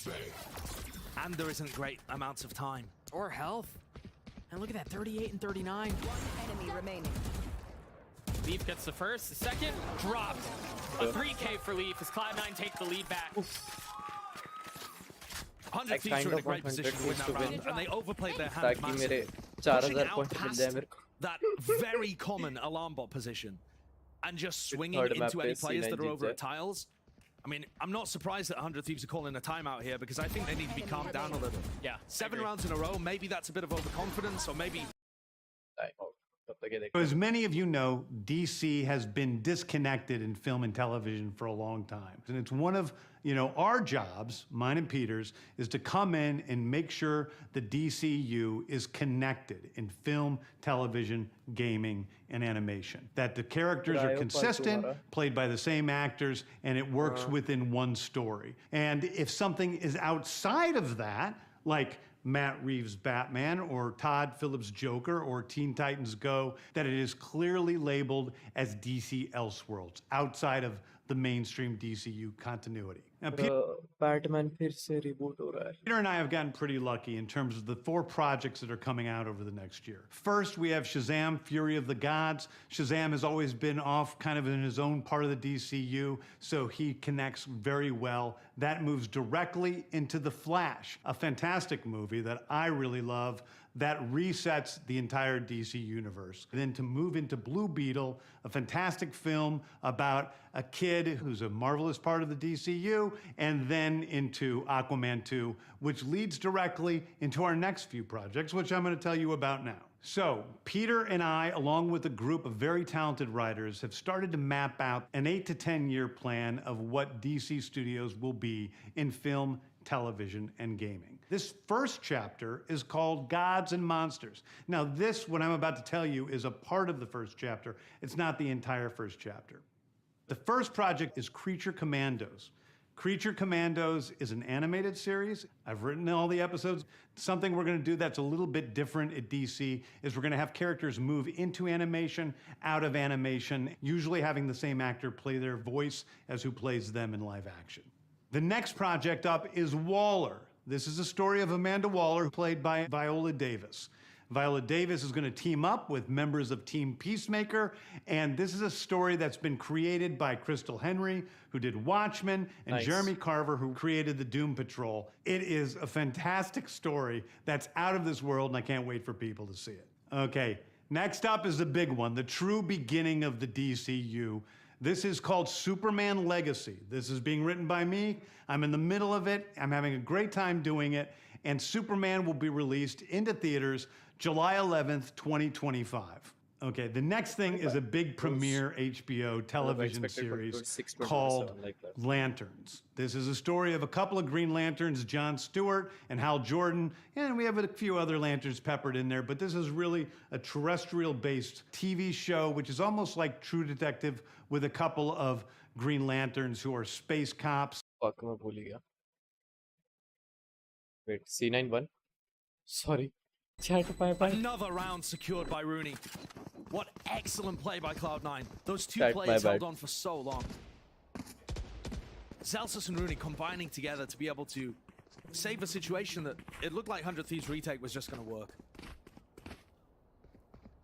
And the coordination there just lacking compared to where we saw the very nice spill out of A Heaven. You know, when they were able to pull that off, everybody playing together, able to trade off each other. There, just, Stella just jumps lane on his own and leaves Cryo. It looks like in the important moments, something's falling apart in the comms for 100 Thieves. Early 100 Fury out from Derek. Cancelled. And he goes forward. Huge up from 100 Thieves as they're getting a couple. Look at that pressure that they've applied B. Yeah, it's kind of ridiculous. They overpush B main again, lose one player, but Cryo survives. Now Cryo's in the attacker's spawn as Cloud9 run their way into B. Very weird positions. But once more, Cloud9 find themselves in a 2v3 scenario. Can they pick players apart? Where is he going to take this? There's nowhere safe. Just clearing up B main, I guess. Yeah. But Cryo's still close by. Now starting to take that space. You've got to be careful here. You're Cloud9. Standing. That hurts. They do not expect Cryo to still be there. No. Jake in this 1v3 spots one. The dash through there, too many targets. He's trying to handle everything and he can't handle any of it. Big response from 100 Thieves, deciding to throw caution to the wind there. Ripping a Hunter's Fury in the first 5 seconds, whilst also heavily pushing B main. Just chaos. And also, maybe that's the answer. Try to apply as much pressure as possible to this. Watching over Precinct Earth. In it, they discover a terrifying mystery that ties into our larger story of the DCU. Next is a big movie called True Detective, July television series called Lantern. But a few almost The Authority is a passion project of mine. It's based on the marvelous Wildstorm characters we are now bringing into the DCU and will interact with all of our primary DCU characters. The Authority are a group of superheroes who think the world is broken and they want to fix it by any means necessary. I think it's a very different look at superheroes. We're doing a television series called Paradise Lost. Paradise Lost is the story of Paradise Island, usually known as Themyscira, which is the birthplace of Wonder Woman. It's almost like Game of Thrones with Westeros, but with all of the inhabitants of Paradise Island. The introduction of the DCU's Batman is The Brave and the Bold. The Brave and the Bold is the story of Batman and his actual son, Damian Wayne. This is based on Grant Morrison's great comic book run. Damian Wayne is my favorite Robin. He's a little assassin who Batman tries to get in line, and so this is the story of the two of them and the beginning of sort of the Bat family in the DCU. Next up is a TV series called Booster Gold. Booster Gold is one of future on an HBO Max series. One of my favorite comic book series from last year was Tom King's run on Supergirl, Woman of Tomorrow. And so we're going to turn that into a big science fiction epic film. Now, Superman is a guy who was sent character who was raised on a chunk of Krypton. She watched character. And that brings me to Swamp Thing, the last thing we're going to talk about, a very dark horror story in the origins of the monster who is Swamp Thing. And although it's totally outside of the rest of the DCU, it will still feed into the rest of the stories. Anyway, those are the stories that I can tell you about right now. I've loved the DC characters since I was an opportunity. All writer storytelling is always, and really appreciate you watching. I hope might be stopping them. Surprised too, I was worried with how far up Stellar was, if that lockdown would come to play. Or that ult, excuse me, the no command, but it looks like a fake. Yeah, what a fake. What a time to call it. The problem here being, Cloud9 are a little far away. They're going to be able to get entry into the B site though. And Derek not expecting this. They have to be careful. They have to be cautious. Drake with the spike. Cover going out. Starting to smoke off, leaves Zeppa to die. Another situation where Cloud9 get into a post plant, but a player down. Yeah. We've seen them win these, we've seen them lose these. How do they hold this? You see the two nanos dropping onto the spike. Zelsis has to stay alive here. Oh, I love this from Rooney. He's trying to get a timing past the drone. They think mid is clear, and Rooney's creeping. Okay. He's got a shock dart too. They're all gonna funnel in from spawn right into Jake's crosshair. But they all fall, and now Rooney's position given away. Nano's not in play. Rooney not in play. We're tied again. There has been a momentum shift in this map for sure. And while both teams demonstrated in previous games that their attack side was what they were favoring, you can see that 100 Thieves have made some serious developments to their defense. It's not so much that they're being able to lock down the sites. They're not even trying for that. They're only playing retake. They're just trying to stack players over towards one site, play the B retake, the Viper Wall being extremely useful for them if they've got it in position. And rely on the fact that they still have a lot of utility up. I mean, they still had full Sova util, full Omen util when it came time for the retake there. One suppressed. Cryo once more up in hand, misses the first shot. And pressure once again from Leaf towards the middle of the map. They've gotten this far. They've gotten the spike down a couple of times. You've got to be careful here. Bang's going to be on a flank. Yeah, that paranoia is going to hit a couple. They've been able to mow them down. What? Against the A's with one bullet. You wanted a villain? I gave you a villain.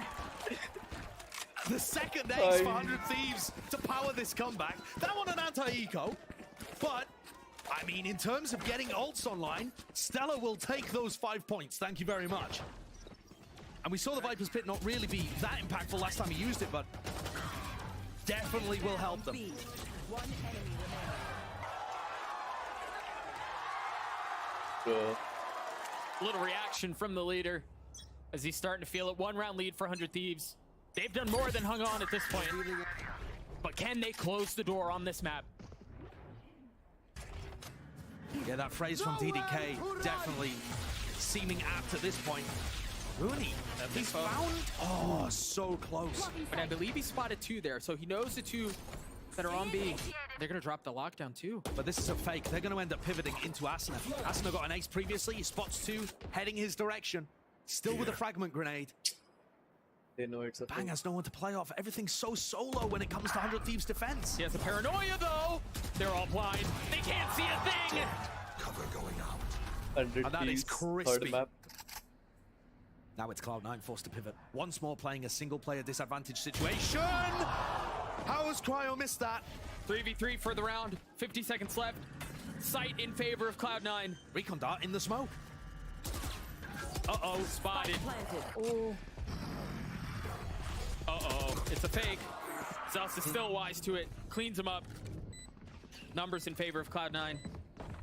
As this back and forth affair continues. Okay. That's big though. 100 Thieves equalizing numbers, the spike ticking away. What can they do? A 1-for-1 leaps in the clutch and he wins it out. Once again, tied up at 11. Good trades there from both teams as it comes down to the final moments, but really, Cloud9 managing to find that pick in the mid-round, up onto Heaven. Really creative mid-rounding there. Love the pathing. They realize that they lost A main. They don't try and challenge back. They instead decide, all right, maybe we can push up towards Heaven. And they do. They get rewarded with that pick on Cryo. And it was narrow. I mean, he had the shot. You imagine he lands that off shot? What a different situation we have. Yeah, very different. He's got the operator again in this round, very early. Cannon recon dart. Rodent still here. Rodent. What do they have? Gets over. Recon dart through again, smoked off a little. Nobody in position to really spam off the back of it. So this is going to be, oh, Rooney with another. Leafs playing on the other side of the door as well. 100 Thieves have been here a lot though. They've been outnumbered and they've been able to retake and win situations that they probably shouldn't be able to. I mean, mostly they've had player advantages though, to be honest. They haven't won that many 4v5s. They're going to have to do it here to keep Cloud9 away from map point. Derek Strone not spotting anyone. And Zepp was able to receive the aggression from Heaven. 3 on the round for him. 1 other for Leaf and 12 for Cloud9. C9 round nikal diya. One step away from delivering an enormous result for the team that came in here into Americas with the lowest expectations, to be honest. Not for any reason to do with their player quality, but just the circumstances the team had been put into. Right. But my word, the pressure has created diamonds. And for 100 Thieves, they've got to win this, even to get to OT. Against Sentinels, they got to OT and immediately lost 12-14. C9, it's not because of the players. The things that must be it's going just through that that team's pressure head. that they've been going through. And the pressure has created diamonds.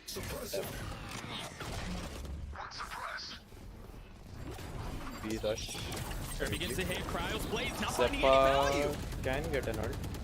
But Bang keeping them back for now. They have some semblance of control, some semblance of authority on the side as Bang gets 3 in the round. That's amazing performance by Bang, frankly. The anchor delivering again. But can they close it out? It seems inevitable. Rooney's left in this clutch and he is not able to do it. Regulation not enough. We go again. What a match. These two teams are so even. The fast hits simply not really working for Cloud9. 100 Thieves able to mop them up more than often. But what a performance there from Bang. Ripping 3 off as Jake, I think, was teleporting kind of into his face. And now, how are they going to adjust? The mind games between Stella and Rooney. Defense to start for C9. And this is where you expect experience to be the difference maker, but I mean, that hasn't been the case at all. And there's such layered experiences, right? Cloud9 have got very experienced players too that will be there for guidance. This is a big push coming out of B main early. Is this the set play we saw earlier? No, not quite as fast. There's a flash set up. There's a paranoia there too. The dash, the paranoia, and Leaf finds nothing. Great hold from Cryo. It was that same set play actually. The nanoswarm came Hearts through as well to clear the back of और वो Heart, इतना but पतले Cryo हुआ was ready sorry for it भाई this time. And my oh पतला my, होने के लिए Cryo being able to get that first kill खाता advantage बहुत over हुआ है, Leaf is पतला ही। something we have not seen much of in this match. Not at all. What a time to do it. And now everything in the round comes to a screeching halt. क्या जा रहा है यार पतले होने से Silence across the site. But there's actually some really big utility tools that 100 Thieves have lost there. They had to use Paranoia early. Manish भाई का दूसरा channel They now don't have drone, that's cancelled. No dash for Cryo, no smokes. So they can't really break crosshairs getting into the site. Things are still going to be a little difficult here, despite the fact they stopped the early salvo. There's a nano just on the other side. Cleared out by the Shark Dart. Well done. The protocols from 100 Thieves clean, but the spray from Jake good too. 4v3 in favor of 100 Thieves as they funnel out the flash. अरे I get all your email IDs and I get all your And they have names. decent idea where Stellar is. Surely they know, right? Oh gosh, they're not going to check. They're not going to check. Celsius wins it out anyway. आपको कैसे Two पता? remain. Now one for 100 Thieves as he falls. C9 बंदा रहा Cloud9 series point. 14-12 the score last time 100 Thieves took to this map. And I अब could तूने definitely subscribe see a कर रखा है मेरे को world पहले where से it all slips away from them painfully again. 30 seconds left. DDK was saying they just need to hang on. One enemy remaining. And this is अब by the दूसरी alt skin ID of से their आएगी तो teeth. हर ID से subscribe like कर Can they put together another round to keep this OT going? See Zelsis so animated, talking through the situation. time out ले लिया उन्होंने He's always been vocal, has always been known to be a leader. And meanwhile, some kind of heads hanging from the 100 Thieves players. Body language definitely, I think, showcasing the difference in expectations coming into this map and into the match in general. If you had talked about the clash between these two teams at the beginning of the year, you're expecting 100 Thieves to win this one and be competing with those teams in the upper echelon. They haven't been. Yeah. They okay just done have thank not you been. bro And now Cloud9 look to take 19 lakhs हो गए काश 20 हो juicy जाते scalp. And again, the implications for the rest of the season potentially are massive. 100 Thieves has yet to play against Furia, Loud, Leviathan, NRG. If 100 Thieves can't put away Cloud9, if 100 Thieves can't put away Sentinels, are they going to be able to get wins against the top four? There's trouble afoot. Cloud9 one round away from this upset. And I'm at this so point, we're happy gonna have to start C9 having जीतने वाली conversations है around whether or not but they're at the same upsets. time मेरे Cloud9's the real 4000 deal. points चले गए Absolutely. I mean, they have looked like the real deal in all of their matches. They put an operator into Cryo's hands, 100 Thieves. And this is going to be fast. Trying to punish Derek early. And they do! The aggression is too much for Derek. Caught on the back foot. And now just forced to sit and watch. What a fantastic reaction Two more coming out for from 20 Leaf. likes, yeah, And the wait. fast rounds have failed usually because there's been somebody anchoring on B. Okay. Not this time. It's going to be a 4v5 retake. And Cryo with an operator in hand. I bet he's wishing he had a rifle now. Jake, patient. That high-low's too much to kill through. I don't know how the heck he got away with that, but either way, traded out. Now Jake forced to push forward, and Asuna cleans him up. 3v3 further out, but the spike has been planted. It's again retake for 100 Thieves. Can Celsius 3v3 be the thorn in their यार side? अगर रात को है Hiding around in 3v3 B है main. doable है That's another. Cryo falls. It all falls down to Stellar. He's been clutched before. Can he do it 1v3. again? He spots one, but that's all it is. 1v2. The time low. Stellar has to go forward and Leaf on the other side. I don't know that there's enough time. Even he gets the kill. He's gotten it down to one, but that's all it's going to be. Underdogs no longer. Cloud9 take down 100 Thieves. 2-0 What a performance from this squad. Not even dropping a map. A clean 2-0. Wrong spot that whole round. It got close. It got Oh, scrappy. I'm entirely sorry. 14-12 loss for 100 Thieves. Production over This time here on their is map pick, trash. Ascent. Me. And the game plan from Cloud9 I'm sorry. has just been lovely on Lotus, on Split against Loud. My bad, my bad. This battle of the mid-table, Cloud9 I was dialed in. going from एक बंदे ने crowd से चलाया Celsius I love you. He's like I love you. Top 6, mate. God damn. Oof. Chat. I'm tired as fuck.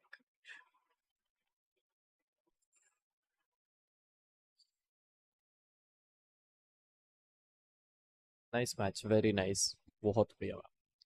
Nice stream by the way. Nice अच्छी stream थी.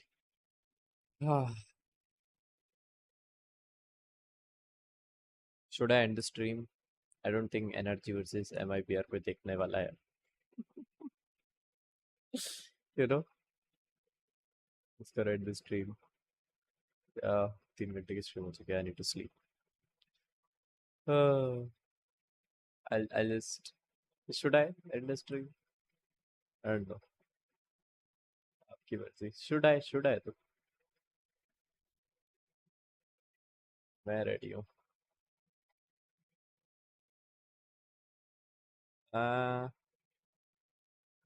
Why not? Fuck it. I'll stream.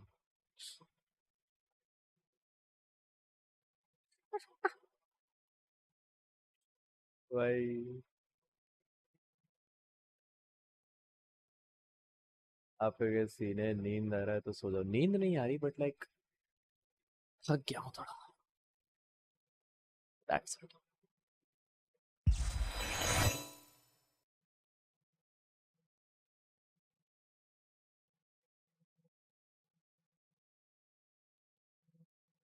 As you see the fist bumps come through once again, Cloud9 shattering expectations. And for two teams, where you would look at them at the beginning of the year and say, blockbuster matchups, some of the best that North America has to offer. Those expectations, they settled down a little bit, but now both teams trending in the opposite direction, right? 100 Thieves now seriously slipping up 2 of their best chances, and Cloud9 rocketing upwards. And once again, you got to give love to MC, you got to give love to Cupert. The program that they have set up for these 2 young stars, who are very quickly becoming that, by the way. They are not just kind of floating under the radar anymore. They're really coming into their own and they're delivering. It's been flawless. Cloud9 take down 100 Thieves. We'll throw it back down to the desk. Thank you so much, Doug. And to be honest, I couldn't agree more with the way that the youngsters here for Cloud9 are assimilating into the team and making a name for themselves. They're making us तीनों ने predict किया था 100 Thieves. C9120. At the top of the day, and instead, it's a 2-0 the other direction, a 2-0. Not even a third map, man, silly. Not even a third map. At least 100 Thieves ने वो किया. Comeback करा second map on पे. a set, but Cloud9, they get it done. They lock They were it winning up. 8-2. Cloud9, they got it done, but it also seems at some point that 100 Thieves weren't really ready until like C9 maybe not starting enough tape where C9 rushing out towards B still worked out for a couple of kills here and there, but overall, I mean, it was a great fight from both sides. It was just slipping through. Another one of those matches where for 100 Thieves, it came down to the wire just like it did versus Sentinels, and they just let that slip through their fingers, a map that they picked, and they couldn't bring this to their third map. Yeah, I mean, for 100 Thieves, their attack side was looking a little rough at the beginning. Dude. I think, like, if they just had, like, a little rough, if they just had a couple more rounds going into it, then their defense side was kind of looking not that bad. They obviously started warming up towards the end, and we started seeing more firepower. And kind of like what Sideshow was just saying, where, like, we did see them finally step up to that plate, where between firepower from each team, it was like, finally looking up. Right? And what a roller coaster, though, that this second तेरे को map नींद was, आ रही है because we जोरदार. saw there, that was round 3 of True, the I'm map. just gonna sleep. All True, I'm just gonna sleep. तेरी आंखों से लग रहा है. नहीं, मेरे को नींद नहीं आ रही. क्योंकि इसके बाद में मैं सोने नहीं वाला. But I'm gonna do something else. Wait. So you know what, chat? I'm gonna end the stream right here. Thank you guys for watching. Make sure to like, share, and subscribe. Bye bye. Sayonara. Naru. Kal milenge. Love you. No homo. Or maybe. Who knows?